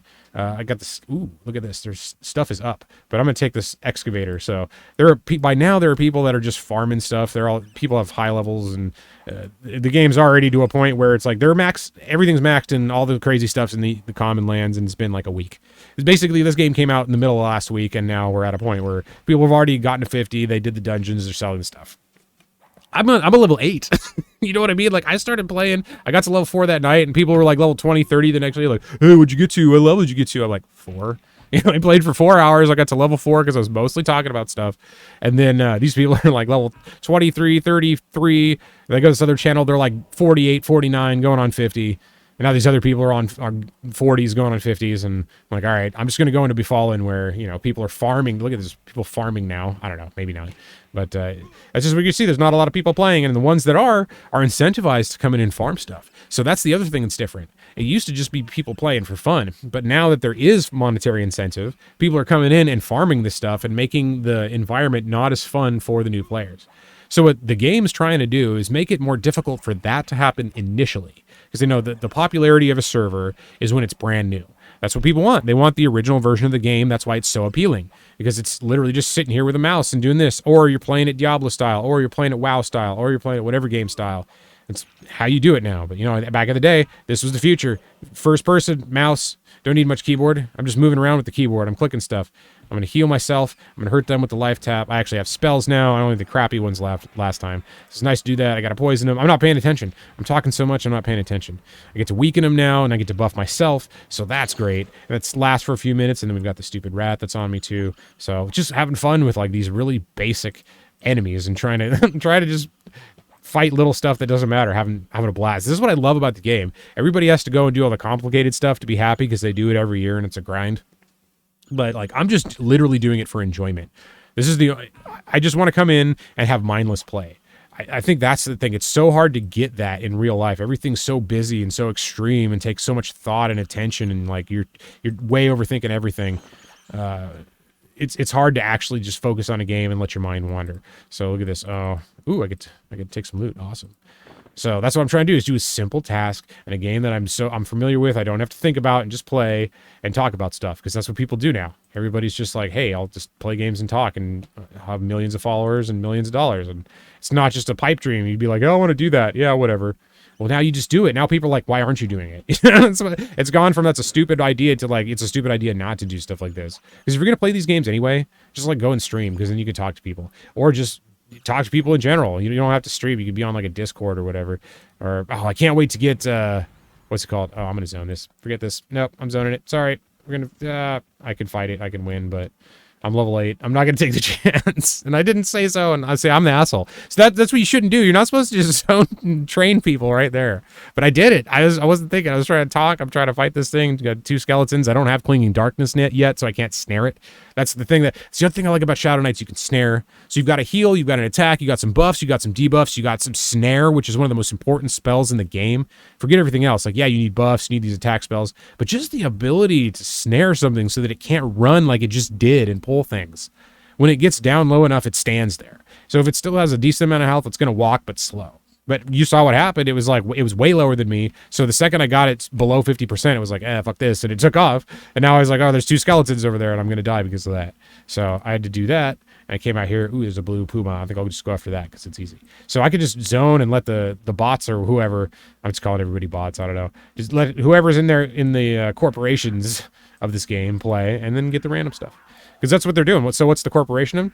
It's selling chrono. The game allowed a currency that could be sold for real money, which was a thing that wasn't allowed when this game was original.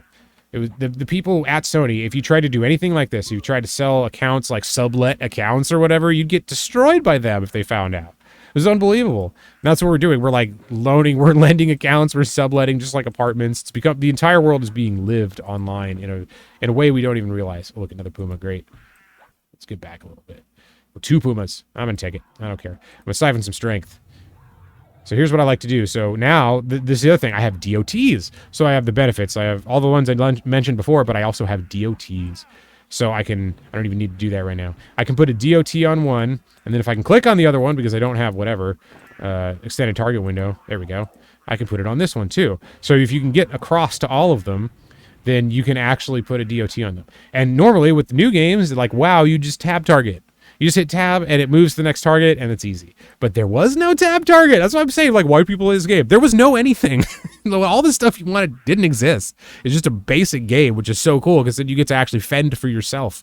It's like, what would you do in real life if some shit like this was going on? Would it be all prepared and safened for you so that you just sail right through it and not even learn what you're doing? Like, no, you're gonna learn the hard way, and that's what this game was. You did some stuff, you learned the hard way. You got confident, you're like, I can kill rats, I can kill snakes. You go out here and a ghoul kills you in a second. You didn't even see it coming. And look at that, it's different colored in the background. You should be able to see it, but nope, it just sneaks up on you. They were so good about making that environment that's hard to see. Now I know. Now they redesigned it. Now it's more fair and open, and you can actually see things coming if you hang out in the open. And you can outrun things, which was never a thing in the past. If it was on you, you were dead. There was no way you were getting away from anything. Oh, look at that, Aleister Mummy. I don't want disease. Not gonna mess with it. Not gonna mess with it. So you'd be on this roll right here. You'd be looking for stuff, and then you'd run out of things. So you have to go back inside. Large? Nah, I don't want it. A large rattlesnake will get the other ones will gang up on me, so I'm not gonna mess with those. I'm just gonna keep looking around for some other stuff for a little bit before I go back in there. Because I went on my rant and I caused a train, and now I feel bad and I'm kind of embarrassed. So that's the other thing. Like, you feel embarrassed a little bit and you don't want to go back. It's like, oh shit, I just trained those people. I better go away. Because you want to be known as the dude that trains everybody. Because it happens. You can train and then people can get pissed. And maybe someone was pissed and I feel bad. So if somebody was, I feel bad. No, I'm not gonna mess with that. It's red and it's a stupid mummy. I don't want disease. Oh, here you go, skeleton. I'll take a skeleton. Let's do skeletons, but I gotta keep it away from the mummy because the mummy is not cool. Gotta get the skeleton here. That's what I was doing the other day. I was saying, yeah, I need some skeletons. I don't care about the rats and the snakes. I want the skeletons with money and bone chips and weapons. I want it all. I feel entitled. I've been playing for 24 years. I want to get the skeleton with everything on it because I already did the hard work. That's the attitude we have towards everything. So it's funny that, like, I feel that in me when I play this game or any game. It's just kind of the way it is with life. So I have to stop myself and be like, yeah, it's still the same game, dude. Like, you're just you're gonna play until your lucky number comes up in the draw, just like gambling. You're going to get the thing, you're not going to get the thing. It happens. How do you play so that you don't care? You don't go after everything. You don't try to get everything in the first day. You just enjoy it, and you sit back and you run around aimlessly while you're talking to people on the internet. And then you can't find the entrance anymore because you went too far and you're dumb. Or maybe you went too far up. But that's okay. I can explore a little bit, and if I find something interesting, maybe I'll get killed by a hill giant, which would be cool. Because I was just talking about how that, I don't think I finished that story. So I was on Mischief, and I thought, all right, I'm gonna play. And the first thing that happened was I got killed by a hill giant. Yeah, so that was the thing that was most fun for me. I enjoyed the fact that I got killed by a hill giant on the first day of playing this game. That was the whole thing. It's like, all right, I have to play this. I have to experience everything, and I wasn't even thinking about it. And when it happened, I went, "This is great. This is exactly what I remember." So you'd be normally really pissed about that, but in this case, it was the greatest thing. I was appreciating that. So if you came back, oh, a shadowed man, there you go. Look at that high level stuff. That'll get you level 26, dude. You can't see them, and they're gonna just jump out. And oh, look at that corpses. Maybe they have good stuff on them. Oh, dude. Let's see if I can get something. Yes. Oh, here we go. Look at this. Hope I don't get too close. Is it only one? Yep, lore items. Okay, no worries. See if they have anything else. I got that essence. All right. Very cool. I'm not going to go after that one. It's too close. But hey, look at that. Oh, there we go. Nice. So that was good, just running some stuff like that. There are people that are already well past that point, and they just kill some for fun, and it's no big deal. Well, for me, that was a big find. I mean, those aren't going to... I don't think those are actually do anything. Because, well, maybe they will. Let's see. Nah, warrior. Can't use it. And it's temporary, so it's going to go away, and I can't sell it, which I knew, but it had an essence, which I think is important in some fashion. Is it not? It's a quest item. Yes, it is. Oh, man, what quest did you need that for? Well, these you don't. The Shadowed Mace, Shadowed Battle Axe, Shadowed Sword. That stuff's not going to matter. I'm just going to pop it all in here. The stupid pick. And nobody needs the pick. But the bag, we'll put the bag there so there's a placeholder in case. I like to have one spot open in case I get an item that doesn't fit in my backpacks, which that's why I went and said, oh, I'm not going to buy backpacks. Well, I'll buy backpacks because I'm trying to play. I'm not trying to like choose between items here. That's the future. I feel entitled, right? That's why I bought the backpacks. And they know people will do that. So they put the ability to do that on the game, and people are like, yeah, I just want to do it because I want to relive whatever point in my life I was in when I was playing this. And then you get to do that. It's like, hey, I'm going to spend a lot of money on this game, and I don't admit it to myself. I think like, nah, it's going to be a little bit. No, you're going to do all the microtransactions. You're going to be like, I want some XP, like I have right here. I want some regen. I want some haste. I want some sow. I want some hit points. I want some the EXP boost down here that's going to last a little while longer. Some stamina, I think, because Shadow Knights need stamina. Which, I mean, I guess you just need... Because you're going to be beat on a lot. You're going to be a tank, so that kind of makes sense. And I can use a shield. With the warrior, I was like always dual-wielding, or you're using two-hand, or whatever it is. And that allows you to do a lot of damage, but you can't tank very well. And you can't bash, which can stun. Here we go. This is an entrance to the next place, which I'm not going to go, because number one, it's still night, and that's Kithakor Woods, where there are all right, I'm just going to go in there. Fuck it. I'm just going to see if it is that bad. If I get killed by something in Kith, like I said, it's an experience, right? I didn't want to do it, but now that it's here, I have to do it. That would be great. And here's the thing. It's morning now, so it's coming into the point where it's not going to they're not going to be there. But they usually linger. There's usually a few that remain kind of by wherever you're trying to run, because you think like, all right, it's light out, I'm good. You just run in level, oh shit, there's a freaking level 30 skeleton right there. It's ready to attack. It'll kill me instantly. They made this game difficult like that. You didn't want to lose your body there because, well, I mean, it wasn't that bad. You just get it during the day, and it's all level 1 stuff. But if it's at night, then you're screwed. You know, it's not easy to move through there. So you would pay attention to the time of day when you're moving through this entire thing. Look at that zombie infantry. There's one right there. They're still out probably. What time is it? So do I have the time button down here? Yes, I do. It is 5 a.m. Yeah, they're probably still around. You got anything? Oh, dang it. I'd be nice to actually... Ooh, what is this?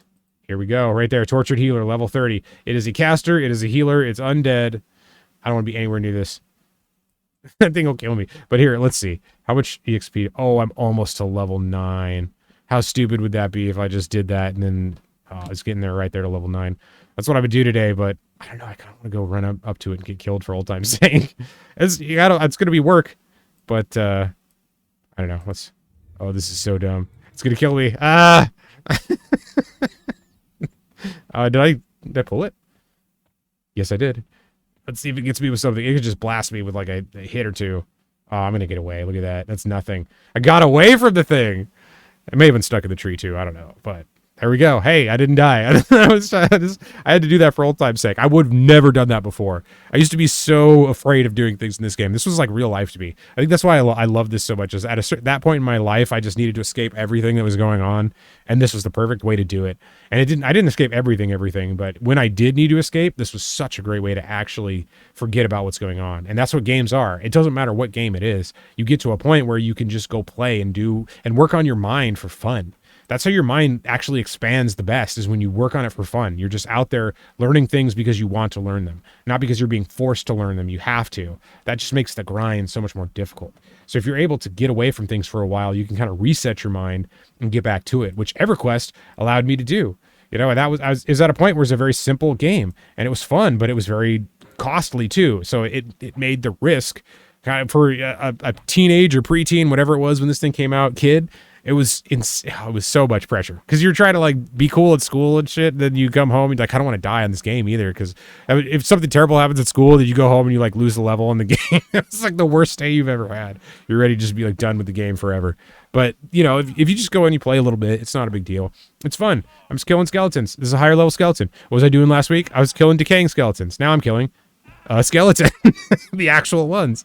The other ones were still decaying. These ones are fully skeletons, but yet they look exactly the same. There's just like a little bit of organ meat and blood right here that for whatever reason hasn't rotted off by this point. So it probably smells amazing. But they're everywhere and they have money. Did you hear that little ching? I don't know if it was on the actual thing. This isn't Diablo. I haven't looked at this in forever. I'm sorry, Juju Smith-Schuster.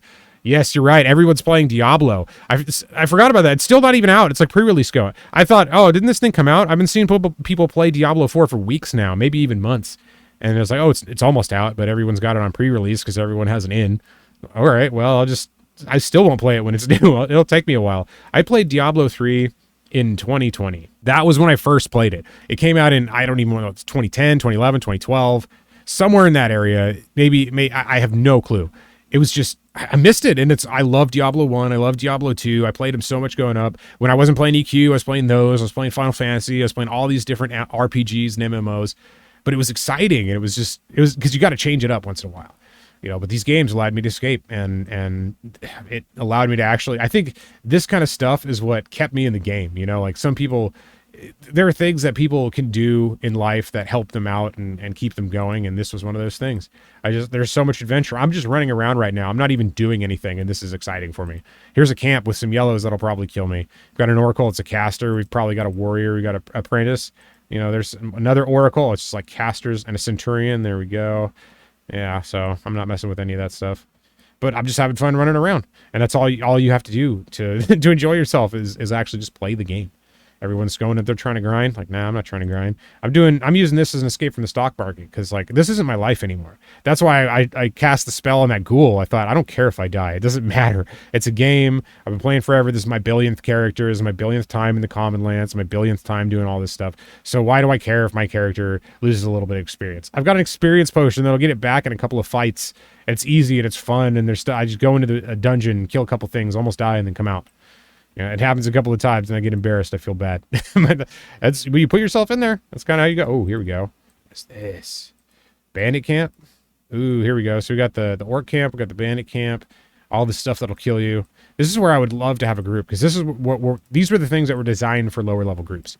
So you start out in Freeport, maybe you group in there, but usually you just kind of play by yourself or with your local friends, and then you sort of venture out. And you find these points where you're like, I can kill one of those things, but there's 10 of them in that camp. There's 5 of them in that camp. So what do I do about that? Well, me and this other person and I should say, if I'm trying to be all grammatically perfect, need to get a group together and actually be able to perform different actions so the group of us can actually win. And that's what you do with the bandit camps. You get a bunch of little 7s and 8s together, and you got a healer, you got a couple of tanks, you got some DPS, maybe a spell, whatever.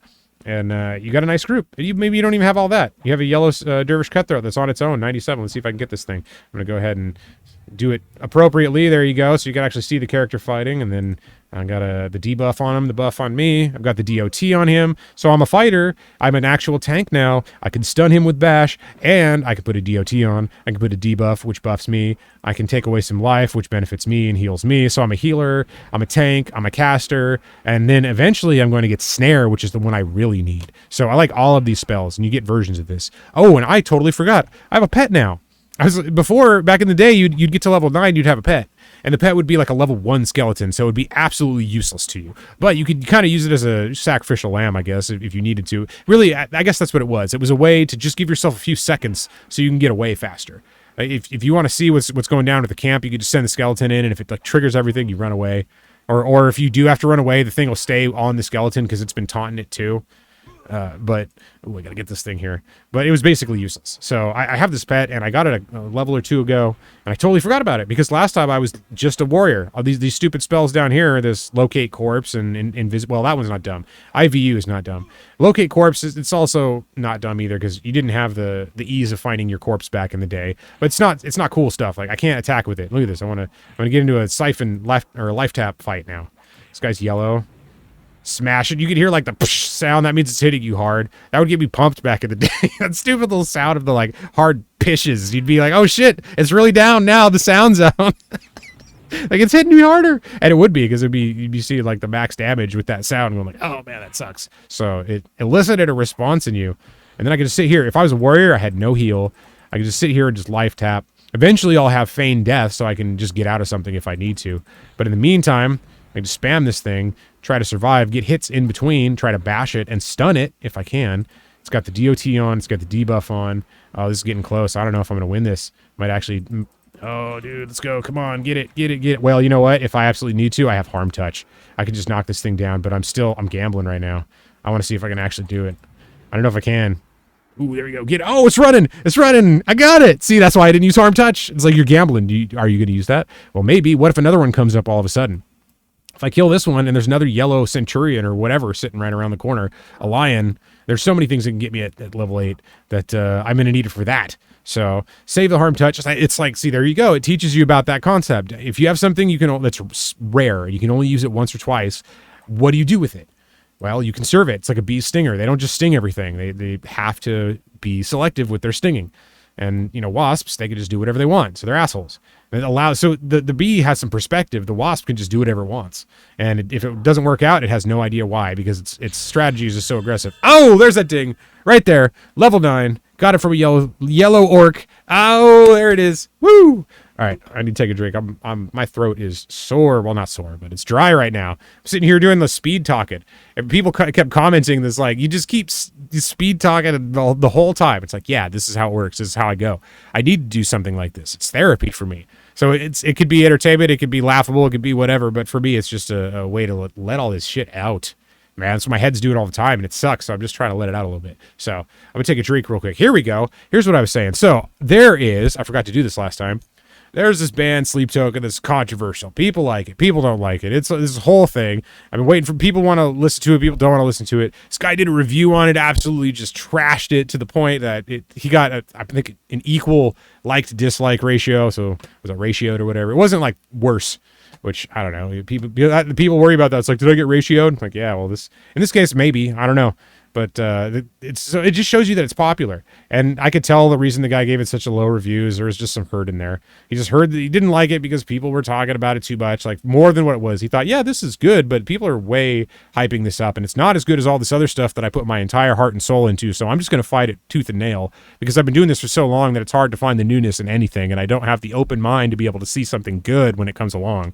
So this dude sees this and hates it because I get it. I totally get it because I saw this and I hated it too. My first thought was like, oh, it sounds good. I hate it. That's what you like when you hear any pop song that's really bad. The first thing that happens is like the primitive parts of you that enjoy the song are like, hey, a song I like. This is great. But then the rest of you goes like, oh no, it's something that's going to be popular and I have to be anti this and because of these reasons, so I better hate it now so I can be the early hater. I get like, I hated it the whole time. Like me and Kanye West. It's like, I hated Kanye West. I thought he was the dumbest thing ever from the start. Everyone kept calling him a genius. He's not a genius. Never was a genius. Can't be a genius. It's not possible. That stupid role and stupid music. It's not that good, all right? Like, I'm not saying the guy didn't do all kinds of crazy shit. I'm just saying, like, I was on the train first, right? So we feel superior when we are. So I was like, hey, I was there. I whatever. I get it. So anyway, this guy doesn't like it. I get it. I can understand that. He gets a bunch of hate for it. It just shows you how controversial this band is. So I heard their new song And it's a little weird, but at the same time, I thought it was really good. I keep hearing these songs. I didn't like them at first, and then they grew on me a little bit. And after I opened up and gave them a chance, I thought like, wow, the composition of these things is amazing. You know, it's like it's all the best parts of all these different genres, and people are getting mad at them because they're focusing on the specific genres and going, it's not that genre enough. It's putting too much of the other shit in it. It's like, yeah, that's what everything you don't like is, and that's what it's doing. It's doing a really good job of putting these styles together in the metal community. Not in the base of another, like any other popular community. It's been so long since there was like a really good pop metal band, right? And that's kind of what they are. They're sort of proggy. They're sort of they have pop songs, they have metal songs, they have rock songs, they have ballads, they have techno jams, they have like all this stuff. It's I get it, you know, it's all over the place. So people don't like certain aspects, they do like others. I dig it, man. I like all the aspects of it. I think it's interesting, and I heard this new song, and it was awesome. So I was asking people about it, and people were thinking like, you know, some people liked it, some people didn't like it. I thought I'd just play it on stream while I take a break for a second, because talking like this is exhausting, and I need to do that. So I'm gonna pop that song on real quick. I'm gonna get out of the middle of the common lands first. I got my level, so I get new spells, which means I have some spells in the bag. So I'm going to run over to some place where I feel more safe, and then I'm going to put that song on so we can listen to that while I take a break real quick. See if we get anything from here. Oh, it's got a weapon too. You always want to get the weapon so you see the corpses that have been left for long enough to be looted. I just hope they can be looted. Right? They didn't used to last this long back in the day. It used to be like 7-8 minutes, the thing's done. Now I think you have somewhere around a half an hour, but I don't even know where I'm going. There we go. I'm going to stay over there. Let's hit the map. I got the map now that didn't used to exist. Yep. Okay. That's what I thought. So I'm heading towards the Freeport Zone line and towards the Common Lands Tunnel. I think what I'm going to do is I'm going to go to the Common Lands Tunnel and camp, or not camp out there. I'm going to hang out there for a second because that's one of the safe places. I mean, sort of safe. If somebody runs in there with something, you can still get hit by it. But, you know, I'm not trying to go all the way back to town because I don't need to yet. Oh, a hill giant. Here we go. So this is what I was talking about. This is the stuff that's the really high-level stuff that's just sitting out there, and it's probably stuck on that tree, so it's closer to me than I think. You got to remember that kind of stuff. Which way is it going? Is it going the other way, or is it coming right to where I'm going right now? Or is it just standing there? Maybe it is just standing there. There we go. So this one of these things just got... Oh, it's in that tree. That worries me, dude. This thing could be right next to me right now, and it's going to get me if it is. And the guards aren't going to deal with it. I think they used to back in the day. I think they probably programmed it so it doesn't do that, or maybe they still fight. I don't know. But back in the day, you would see NPCs brawling, like really powerful NPCs, and it'd be something to watch. Like, oh, dude, this guy's battling with this one. I always see them. You know how many times that dude kills me? Let's watch him get beat up. It's great. You see the hill giant go down. You're like, yeah, all right. But it's not somebody that actually did it in the early days. It's the guards. And then eventually it got to a point where there were people that were doing it. And when you saw a group like that and you'd never seen that before, that was like the fucking cool kids in high school. Like you were sitting like, holy shit, those dudes just got a hill giant. What the fuck? So they're running around doing that. You're freaking out. You're like, oh, I'm just here killing wolves. Am I going to die? And like, nah, well, I mean, you might. Back in the day, stuff would just trigger on everybody. It would just jump right on you out of the blue. And even if it was on somebody else. But they've fixed so much. They've made it so much easier to actually play this game and not just get murdered by a hill giant without seeing it. If you're in first person view, mostly yes. It's like, why don't you play other views? Like, I know, you're right. It's better to play in this view because you can see more. And what I usually do is play in this view. I went from denying that I wanted to be there, just like, nope, always there, to just kind of doing it a little bit. And now it's like, yeah, I know, because then you can see everything. And you don't even see right now. I can just keep running in the direction I'm going, but turning different ways. Now other people just like, hey, just take the mouse and do that. I know, but that you didn't used to be able to do that. I do it, but still at the point that it wasn't original. Like this system where you're in first person or you're in third person wasn't that much of a thing until around this era when we finally had the technology to do it. Because normally you're either in a first person or you're in a third person or you're whatever it is. This is the view. That's it. That's all you ever get. You can't move it. You can't do anything. But this is the first one you could actually customize it. You can move around with it. You can go to first person like I like and just keep running. And you're past the Common Lands Tunnel. You're heading towards Freeport. So I'm going to end up going over here. But yeah, it was amazing to do that. Now you just, whatever. You can just do what you got to do. And high levels don't matter. They're out there killing all the time. But man, when you saw them back in the day, you saw, look at that sword. I've never seen that sword before. And it's just literally a really basic sword. Something with not a lot of decoration on it. You're just freaking out because it's new. You've never seen it before. But now you see all these crazy swords. Like last week, there was this lady that had an augment or some kind on the sword. I forget what it's called, an ornament, something like that. So whatever weapon it was, it changed it to this crazy thing because that sword didn't exist in the original game. But it was just too much for me at the time. I couldn't deal with it all in my face. So I went and I had to go to other places right away, you know. But luckily they had the combat, the combat target locking thing on. So once you get on something, you couldn't kill steal each other. Back in the day, somebody with a crazy sword would just come up and kill steal you. That's how it was. It was like dog eat dog originally in the game. They've made games safer, and they have areas where you can compete more, but it really was just all open initially. So it was crazy when somebody that was really good and doing PvP and all this, or even not doing PvP but just didn't care about anyone and took everything, would just come in and steal your stuff, and you couldn't do anything about it. And there'd be like 2, 3 of them. Oh, look at this sweet shady swashbuckler. Should sell some stuff while I'm doing this here. What do I have? Ooh, I think I want that bag. Yeah, so I want to keep the bag because I'm still filling up the bank. I have to think about all the stuff that I'm trying to do right now. So I'm trying to fill up the bank. I got this other bag. I'm going to leave it here. I wonder if I'm going to keep this because this might be worth something for a quest. I don't even know. Is it even worth anything? 9 gold. So there's some. I could sell it if I wanted to. These. Oh, 0 copper. I knew it. They weren't going to be worth anything. Cloth gloves. I don't need them. I got some patchwork stuff or whatever it is now. So 5 gold, all that stuff in there. I've got hides. I tell myself I'm going to do tailoring, but I'm not going to do tailoring. I'm already so far behind in the game that tailoring doesn't matter. I could buy some items at this point. Well, I mean, with my 1 plat, I can't. But if I had 20 plat, I could buy something. Maybe a little less, but most of the time you're paying a little more than that. So let me see what I have down here. 9 copper, which means that's stupid axe. That's stupid axe. Just sell that. Boom. Done. These shadow weapons I can't do anything with. How heavy are they? Oh, 7.5. Dude, I got to dump these things. That's the thing. You got to pay attention. Look at I'm encumbered. 111 over 85. But I sold all the other stuff, so I'm good there.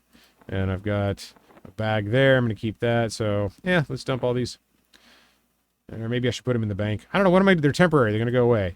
I don't really care about them. I think they're... Oh, I wonder if I could give them to somebody's pet or something. See, oh, wait, mine. I'm so stupid. Dude, I should have my skeleton number 1, which I forgot. Let's see if I can give this thing to my own pet. There we go. All right, so I've got a pet. The window is out of sight here. So let me go to, there we go. A banner, Stocklips pet. You know what's so stupid? The word stock is banned, so I couldn't have my name. I was like, oh, that sucks, but whatever, it works. So let's see, can you hold this weapon? Come on. Oh, there it is. Yes. All right, I'm keeping these things. So I don't care if it's a drain on my weight. Because this guy's going to get destroyed, so I want to make sure he has something. I can sell my... There you go. See, there's value in them right there. I can sell weapons that I get still because I need every penny I'm getting. Look at this. I have 1.5 plat. You can't do anything with that. I can buy some food, maybe some patchwork armor. I don't know. I can't even afford one of these rings. This was a score, man. I found these cutthroat and insignia rings. AC of 1, dexterity 2. So I finally have some green stats. Oh, see, but that's the bad part about your weight. It pulls down your agility. So I have a boost to dexterity from these rings. I have a stamina boost from something. Is it this? Something's giving me a stamina boost. Oh, my buff. Duh. I've got 25 minutes left on that stupid thing that I spent real world money on. And it's like, it doesn't matter that much. But anyway, I'm having fun, so I'm good with it. But I need money. So giving my pet a weapon that I don't have to pay for. Ooh, somebody's giving buffs. Yes. I got to thank them for that. Always thank them for the buffs, man. See, that's like, this makes a big difference when you're new. I'm going to go run over here, go AFK real quick, and then we will go for round 2. So I'm level 9. I have a new spell to mem. I think I'll start memming that, and then we'll see what happens with that song. So yeah, the whole point of that last rant that I was trying to get through was, song is interesting. I was just going to play it, see what people think. I don't know if anybody, some people already heard it, some people haven't. It'll be a chance to take a break real quick and get away from this social situation that I was waiting to unfold but did not unfold. So thank you. We're good. I can just relax now. So I could sit. See, that's why I was like, oh, do you require something for this? Oh, you camped. Good. Okay. Awesome. There we go. That makes me feel so much better. He wasn't going to try to group with me or whatever, and I just ran away from him. Or he was like, hey, I just buffed you. What are you doing? Like, back in the day, people would try to get money for buffs, or it wasn't as easy to cast them. It took reagents, stuff like that. So that's cool that he actually did that. But I am going to throw this song on real quick, and then we'll get going. So, all right, I will be right back. So let me turn this up, and I'll see you in a sec. It does have a long intro, just so you know. But I muted it, so let's try that again. Jeez, dude, come on. Now we're going. Yeah, I'm just like, all right, just listen to that, and then he goes back to this. Like, this is like, you got to hear this shit right after you just hear that. You know what I'm saying? Like, that incorporated so many different things. If you're sitting there listening to a song, like, holy shit, what are they doing with that? That's a lot of stuff. Yeah, it's all simple. You're like, oh, it's so simple. Of course it's simple. It's not that it's simple. It's not how they arranged it. It's how they put this thing together. It's like, all right, we've seen all the colors in the crayon box. What can you do with those colors? What's the new combination you could make using them, not the new color? Because there's only so many.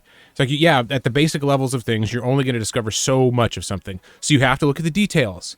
And that's what you can do if you can take the simple things from all these different areas and put them together and make a crazy song for this era, for this time right now. Yes, it's overprocessed. Yes, it's insane. And it's overcomplicated. And it's pretentious as fuck.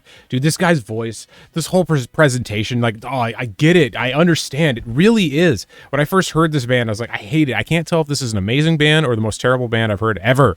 I couldn't tell. But at the time, it was like, I know, I get it. It's new. That's what happens. Stuff that rubs you in a different spot. I don't know. It's unexpected. So you don't know how to act when it first actually happens. And then you get used to it and you're like, ah, fuck it. I don't care anymore. So there's somewhere in there where you kind of gain the perspective of all those different angles put together by the time you've been doing it for a while. So you get this song like this that comes together. It's the right thing at the right time, I think. And it's nothing crazy. You know, you're not being wowed by technicals or like, yeah, the guy can sing, but he's also limited to, and that pretentious ass accent on it. I get it. You know, it's just the way it's part of the time. That's fine. All right. But it's different and it's interesting for what it is. So I thought that was an interesting song. That whole album, I hated them at first, and then as these songs came out and I just listened to them in succession, I was like, dude, this is really good, man. They nailed this whole fucking thing. Like, they knew exactly what they were doing when they were making it. They took the right elements from the right thing and put it together at the right time. But it's going to be so hard to listen to in 3 years. I guarantee that. I'm going to hear the thing go like, oh, God, I'm so tired of this thing. That's how it goes, man. So I'm just going to ride this wave. So that's what I like about these servers. When they're new, they're fun. When these songs come out, they're new, they're fun. Right now, they're fun. They're still new. They're going to get way overblown. And then we're going to see what happens to this band and the people, and they go crazy from success. It's what always happens. I get it. But right now, as they're on the ascent, as we get on this other chart, we get the pumps like we have right now in the market. We have a pump from just 2 days ago. We were down at 418, and now at 428. Interesting song. I thought it was cool. I just want to see what people think. So now, because that's the thing, people hate it. I want to know all the people that hate it. I'm cool with it. I get it. I hate it too. That's why I think that's why I like this song. I like it because I can appreciate the fact that I hate it as much as I actually like it, and they work together. Instead of my hate for the song and my love for the song being clashing, like this puts them in different lanes and kind of works them together. So it's like perfect. All right, I can hate it and I can love it at the same time. It works for me. That's what I also love about being a little bit older. Like not old enough to be beyond the reach of something like this, but still young enough to be like, okay, cool. I can just hear the thing and enjoy it and move on. So that's cool because at one point in time, it would have been like you'd hear these songs that were so crazy and pretentious and people weren't ready for it. But now it's like this is the kind of music that's going viral. And at the time, you wouldn't hear stuff like this back in the day. It's like, this is the kind of shit I wish was going on 20 years ago, but wasn't. This is what people were trying to do 20 years ago, but weren't. So it's cool that it's interesting that we live in a time where we can actually appreciate that. We can see that everything we've been doing has worked up to this, and we can actually do the things we wanted to do from this stupid perspective. So that song comes out, we're pumping, we're getting this huge level change right here. So I'm taking advantage of a little bit of it. I'm getting out and keeping just enough so where I'm running on the house's money. If any more movement comes next week, I get out with the rest. And even if the thing keeps going, that's cool. I'm just trying to take my little chunk and get out. So step 1 worked perfectly. Step 2 worked well. Step 3, we'll see what happens. So get it. Take your profits when you get a chance. During this, when I saw this and this, I thought, all right, there's so much volatility and so much pressure to that side. There could be a rebound with the amount of position adjustments, because it's not just where the market's moving, it's all the adjustments to those positions. So people were taking on short positions and having to unwind them quickly as this thing was as everything passed as we thought. So it was a safe bet. That was my whole point. It's a safe bet. You don't bet on destruction. You bet against it. Because if you're wrong, you have other problems. And if you're right, you're going to keep going. That's what you do. So I was waiting for this. It's what do you do during this environment? You sell premium when it gets to extended ranges, and then you going in the other direction, and just do it in a safe manner, just whatever you can afford. I like when you're down here, like I love selling puts. This is the best place in the world to sell puts. When people really hate them and they're super expensive because everybody wants to get into them, then you're just like, all right, I'll take the risk on those after this huge thing, just a little bit in case. And boom, what do you know? You get a pump and you get out quickly. Before, you don't even get all this. You're just like, this pump happens these first few days. You're like, wow, I'm good. The momentum has changed. When you're selling premium, it's not about like continuing the momentum. It's like, which direction is the premium leading? And the premium's leaning the other direction. Boom. You profited. You took the risk. You held it overnight. It changed because everybody's mind changed, and now you can get out of it easier. So that's what I did. Get out of it, just hold it a little more and see what happens. So let's get back to the game. I have a spell. There we go. Numb the Dead. All right, this is a lull spell. So this is another, like, right in a row, they give you these. They give you these other ones, but these are all the important ones you get right off the bat. So I've got Life Tap. I can damage someone and heal myself. I've got a DOT that hits them and then drains them for 5 minutes. I mean, you think 1 point every 6 seconds for 5 minutes, that adds up when your total hit points are like 20 hit points, 30 hit points, 50 hit points. It adds up. So we've got Leering Corpse. I have a pet now. I gave it that weapon. That was amazing. Invisibility versus Undead. So if I need to invis in areas like Befallen, I can do it. So in fact, that's what I should be doing. I should put, excuse me. I should put invis on, and I should run down there and see what I could probably get to a place where I'd be safe, and then I could pull something. So I don't know if I'm going to be able to do that, but I'll give that a try. So I don't really care if I die. Need to make sure that that's all set. So I've got, number one, everything in the weight limit. Well, not everything. I should put these in the weight limit bag, actually. As much as this is the thing that I hate right now. It's like, all right, my attention to detail wants this completely clean because this is where I want all the selling stuff. Just go right down there. But these are also the weight reduction bags. So the things I want to keep, which won't sell anyway, I might as well put in there so I can get the reduction on those things. But it's just like, no, I don't want it in there for aesthetic reasons. Why aesthetic? See, that's the thing that's in our way. We're trying to make decision, and we're like, I don't like the way that's going to look. It's like, who cares? You got to do, I mean, what's the big deal? You put them there for a little while, or you leave them there, and then they don't sell anyway. But it was more like you just wanted them there so that your mind can be clear of this spot. I get it. That's why. It's hard to put something in our mind when we're trying to keep it uncluttered. So it bugs me, but that's the thing to do. If you're playing by the statistics, so if you're playing by my old strategy, I would have just left it in the bags. But no, the aesthetics matter more. But now I'm just like, nah, I'm going to take the hit and just do it. It's not even that big of a deal. It's not, it won't sell. Like, I didn't even think about that. So I'm going to leave it like that. I can go make some money now. So this last part, I've been talking like crazy. I'd like to slow down a little bit and actually play the game. I've been kind of just blabbing about everything, and that's what I do. But I also want to play. So first personing or third personing. I want to see what I can do. I don't think I'm going to get another level because I have to wrap this up here pretty soon. But I'll just get a little something towards that level. And if I get more than that, great. You never know. So I'm just going to go hunting for stuff out here and see if I can find really basic things. I would go for that. No, I don't like that they gang up and they poison you. You can take it. That's too much risk. They put just enough stuff out there to be like, oh, there's a little bit of a risk with these, even though they're plentiful and you can get them wherever you're going. But man, that poison, that when you don't have very many hit points, that gets you over time. So you have to think about that. You don't at first, but man, so that's the thing I love about these games, is that's kind of like what you're doing in real life. So you experience that in the game and you get to think about it before you actually encounter something like that in real life. And so I think the generation of games we have now are going to make people unbelievably smart, because like the small steps we've made so far have all been applied to everything. So we've got this new soup of creation that we're messing with right now, because we don't know what's going on. I mean, we can do our best to guess, but we're just kind of stuck here playing a game, trying to figure out oh, there we go. Did I run by something? Nope, snakes, good. Trying to figure out what to do and just relax and have fun, which is what I'm doing. Even though it's never relaxing and never fun for anything, ever. Because you're always trying to do stuff. So if you don't want to do stuff, what do? Well, you quiet your mind for a while so it doesn't do stuff, and then you sleep, so you quiet your body for a while. And you can put both of them together. So I think stuff like this, like games and all the things we can do now, are actually really healthy. Even though it's making our mental health worse in some ways, because we're also diving into all the bad stuff with it too, it's also helping. It's like, it's as bad as things are, you have to realize there's like an equal like opposite reaction, or what. I sound so dumb saying that, but it's like an equal reaction to the other side of the people that are afraid of that, and they're trying to find something else, and you find a pole between them that keeps things in a center somewhere, in a trend, not directly one way or the other for very long. It's hard to know. So these kind of games sort of teach you that stuff, because you go out there and you get killed all the time, and then you group and you're good.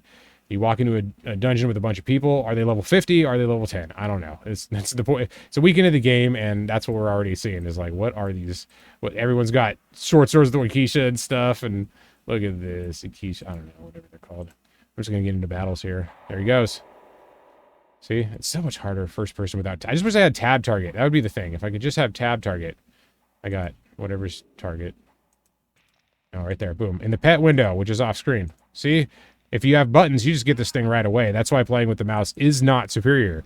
You have to be able to move with everything quickly, and the keyboard lets you do it. So the 1999 view of like the keyboard's the past thing is, no, it's not quite. The mind's winning out a little bit, but then the hand comes back and then the mind goes again. So we'll see what happens with this struggle. That's what we're doing with AI. It's an extension of the mind. Where's that going? And that's what I've been thinking about that a lot lately. And I think everybody has, but it's like, maybe we're just creating an extension of ourselves. Maybe it's not all these things that we fear. Like it's going to destroy us right away. We're going to be, endless wars, and it's going to be some kind of overlord or whatever. Maybe not. Maybe it'll actually enhance things. Maybe we'll be fine. I think with stocks, you kind of over worry about stuff, but it doesn't usually end up working out that way. It usually trades more based in reality. So if you apply that concept to everything else, you can think, all right, what's most likely to happen in these set of circumstances? So I try to look at everything that way and not get so caught up in my fantasy of like, it's all going to burn, everything's done, this is bad, because these 3 things happen, it's over. And that's what people are putting so much importance on specific things that they think it's all over if these one specific things go away. It's like, it'll be fine, dude. It's just your perspective. All we can see is our perspective. It's like a limited window of everything. And the best thing we can do is combine our perspectives so that we can see, we can more accurately see what we're actually looking at. Like, we're getting feedback. Our brains are just a feedback machine trying to translate everything. So if we do that together, we have more computing power, and now we're putting it into machines and increasing that. So I think it's going to be an ecosystem of both sides continuing for a really long time. But I don't know, it could go any other way. I think it's going to trend, but there are going to be some corrections. So yeah, there are going to be some difficulties along the way. I don't doubt that at all. In fact, I'm pretty sure that's going to happen. The only question is, when is that stuff going to happen? How bad is it going to be? And like how difficult is it going to be to get around that circumstance? I have no idea. Oh, we got corpses everywhere. And we got weapons. Dude, I'm getting money now. See, back in the day, this would have been amazing, just finding all this stuff around. See, in this game, you either pass on it or you let it go to a point where you can loot it. And I think that's a fair system, because there are times in the game where you just don't care. You got enough money, you're just kind of killing stuff. And you're like, hey, if there's some level 5s around, level 10s around, that would just be like all over this stuff if it was sitting around, I'll just let them have it. I don't care. So I'm just looking for those kind of scenarios. I'm thinking, some people don't care. I'll just go in. If it's to the point where you can loot it, then I'm just going to loot it. Because, like, why the fuck not, If nobody's going to get it, that's the thing. There's time limit. People say, like, the 5-second rule with your food. Yeah, there's a time limit to your borrowing and your selling and your buying and stuff, too. So it's just pay attention to that instead. That's what options kind of let you do. You can go like, all right, I'm going to pay attention to the time frame of the thing rather than the ultimate direction of the thing, so I can commit all my capital to it. Ooh, you know what? Invis Undead. That's what I said I was going to do. I was going to start playing a Shadow Knight the way you're actually supposed to play a Shadow Knight, sort of. Primitively. I'm playing it primitively on purpose. Ooh, I am Invis Undead. There we go. My own buff. See, I'm a warrior, but I can Invis Undead. That's another reason why I picked it. Like, all the different things you can actually do, even if they're basic with a Shadow Knight, you have them. There goes my EXP boost, which is fine because I don't need it. I'm playing old school. No EXP boost tonight. Beyond the ones that were already there. Just keep going with those. All right, here we go. Yep. It's very much going to happen. All right.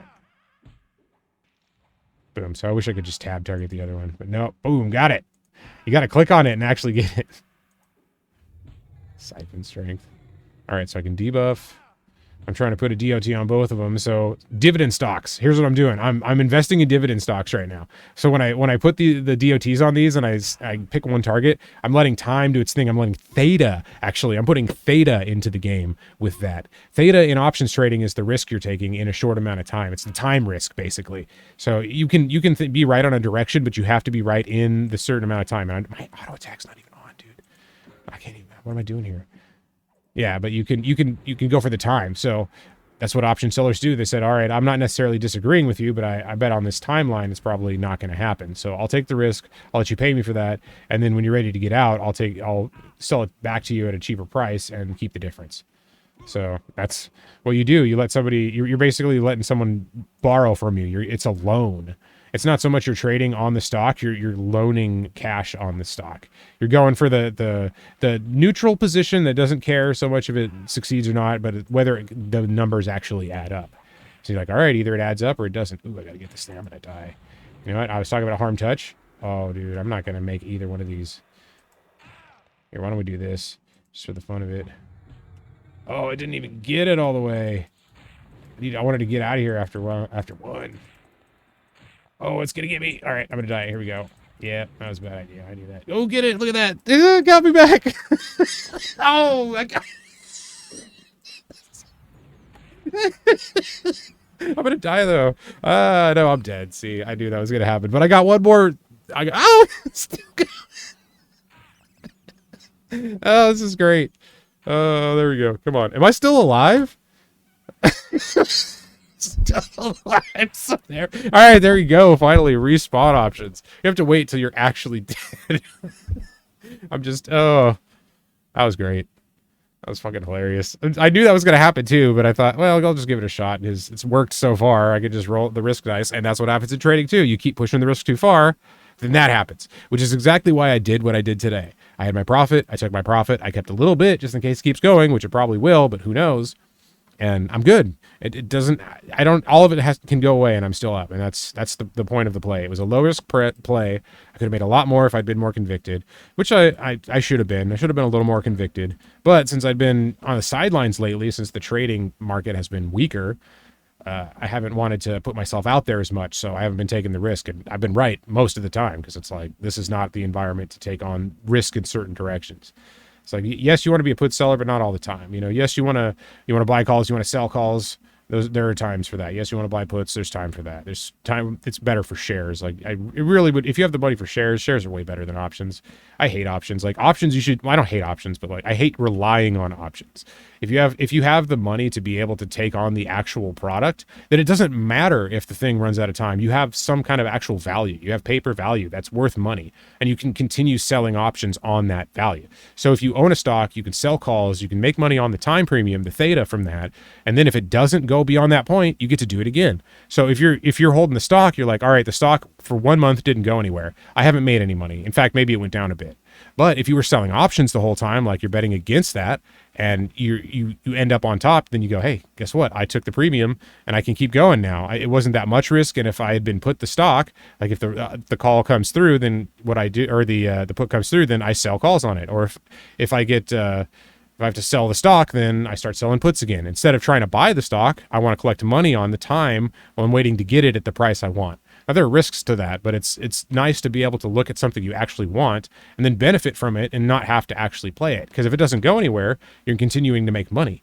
And that's what I was trying to do with that. It's just be able to get on there for a little bit and drain some capital and put it wherever it needs to go. Because right now, I need some capital, man. And that's what I'm doing in game, and that's what I'm doing in real life. I'm going into the stock market. I'm getting my win on the day and my win on the week and my win on the trade and just stepping back. I'd have just enough to keep a little bit in there. And that's the great part is like once you can actually just run a play on House's money, you can sit back because the trade is done either way. And that's why I didn't want to. I mean, if I put too much on there, yeah, it would have been an amazing win. That would have been great. It's life-changing for those kind of moves sometimes. But if you try to do it in that direction, you'll do it in the other direction and it's gone. So it's better to put it on over time, gradually, so you sustain it, like with muscle and with bodily growth in general. If you're trying to like really shoot up there, you're going to hurt yourself if you push too fast. So you have to let your body heal long enough to make a thicker structure that it can all build on. That's why building muscle takes time. And it's the same with skills. It's the same with life. It's the same with everything. So this game makes you do that. That's one of the things I love about it. The difficulty is it makes you grind and learn how to grind responsibly because it sucked when you didn't. And now I'm back at the East Common Lands Tunnel. Here we go. So how much EXP did I lose? I'm still level 9. I don't really want to go back and deal with that, but I did lose experience. I don't know how much. I'm still the next level. I'm 11% in. I could lose more. I'm good. That's all I wanted to do is make sure I was far enough in to do that. So I think I'm going to wind the stream down here for a little bit because I've been going for so long. I've barely been able to pay attention to chat. I apologize there. I have so many controls. I've never done anything live like this, and it's so distracting just to play the game and then complete my thoughts and then look and see if anybody's saying anything and see what's happening in the game. And just like, that's too much right now. So you think like, oh, I'm just going to go and play and whatever happens. Like, no, dude, it's way more than you think. It's crazy. It's complicated. So here we are, Shady Swashbuckler. This is where you hang out. This is where you sell. This is where people meet to sell things. I'm in a different pick, so I'm in a different instance where there are probably, I don't know, 50, 100, whatever people selling stuff right now because the game's been out for a week and a half and everything's now been got. So we're seeing people buy and sell it. And there's an economy growing. That's it. So it's like economics was another thing that was interesting about these games. Man, this pad sucks. I forgot my mouse pad and I'm using this stupid thing that's not working very well. That's the interesting thing. I forgot about whatever the hell I was saying. So let's sell the shit in the bag and I'm going to start winding this stream up. Dude, this isn't going right here. So this is the perfect time to quit. All my buffs have worn off, and I didn't want to be buying more buffs for like 5 minutes and then ending the stream because that'd be annoying. But here we go. So I was like, I'm not going to spend money on it for a few days. And then I played for a few days. I was like, I'm going to spend money on it. So this is what happens. I know that they're going to keep making money because it's just, that's the desire. You've done it so many times. You don't want to do the hard part. You just want the fun part. That's what these things provide. They provide a quick section of the fun part before it kind of fades into oblivion, and then they merge them together. I get the formula. It makes sense, but it still works. I mean, even if they merge together, there are still many servers that used to exist that still exist. And there are new ones that you're putting in all the time. There are people actively working on the game. Even if it's not the most popular game in the world, it's still going. So to me, it's interesting. And it's a case study because it's an ancient game at this point.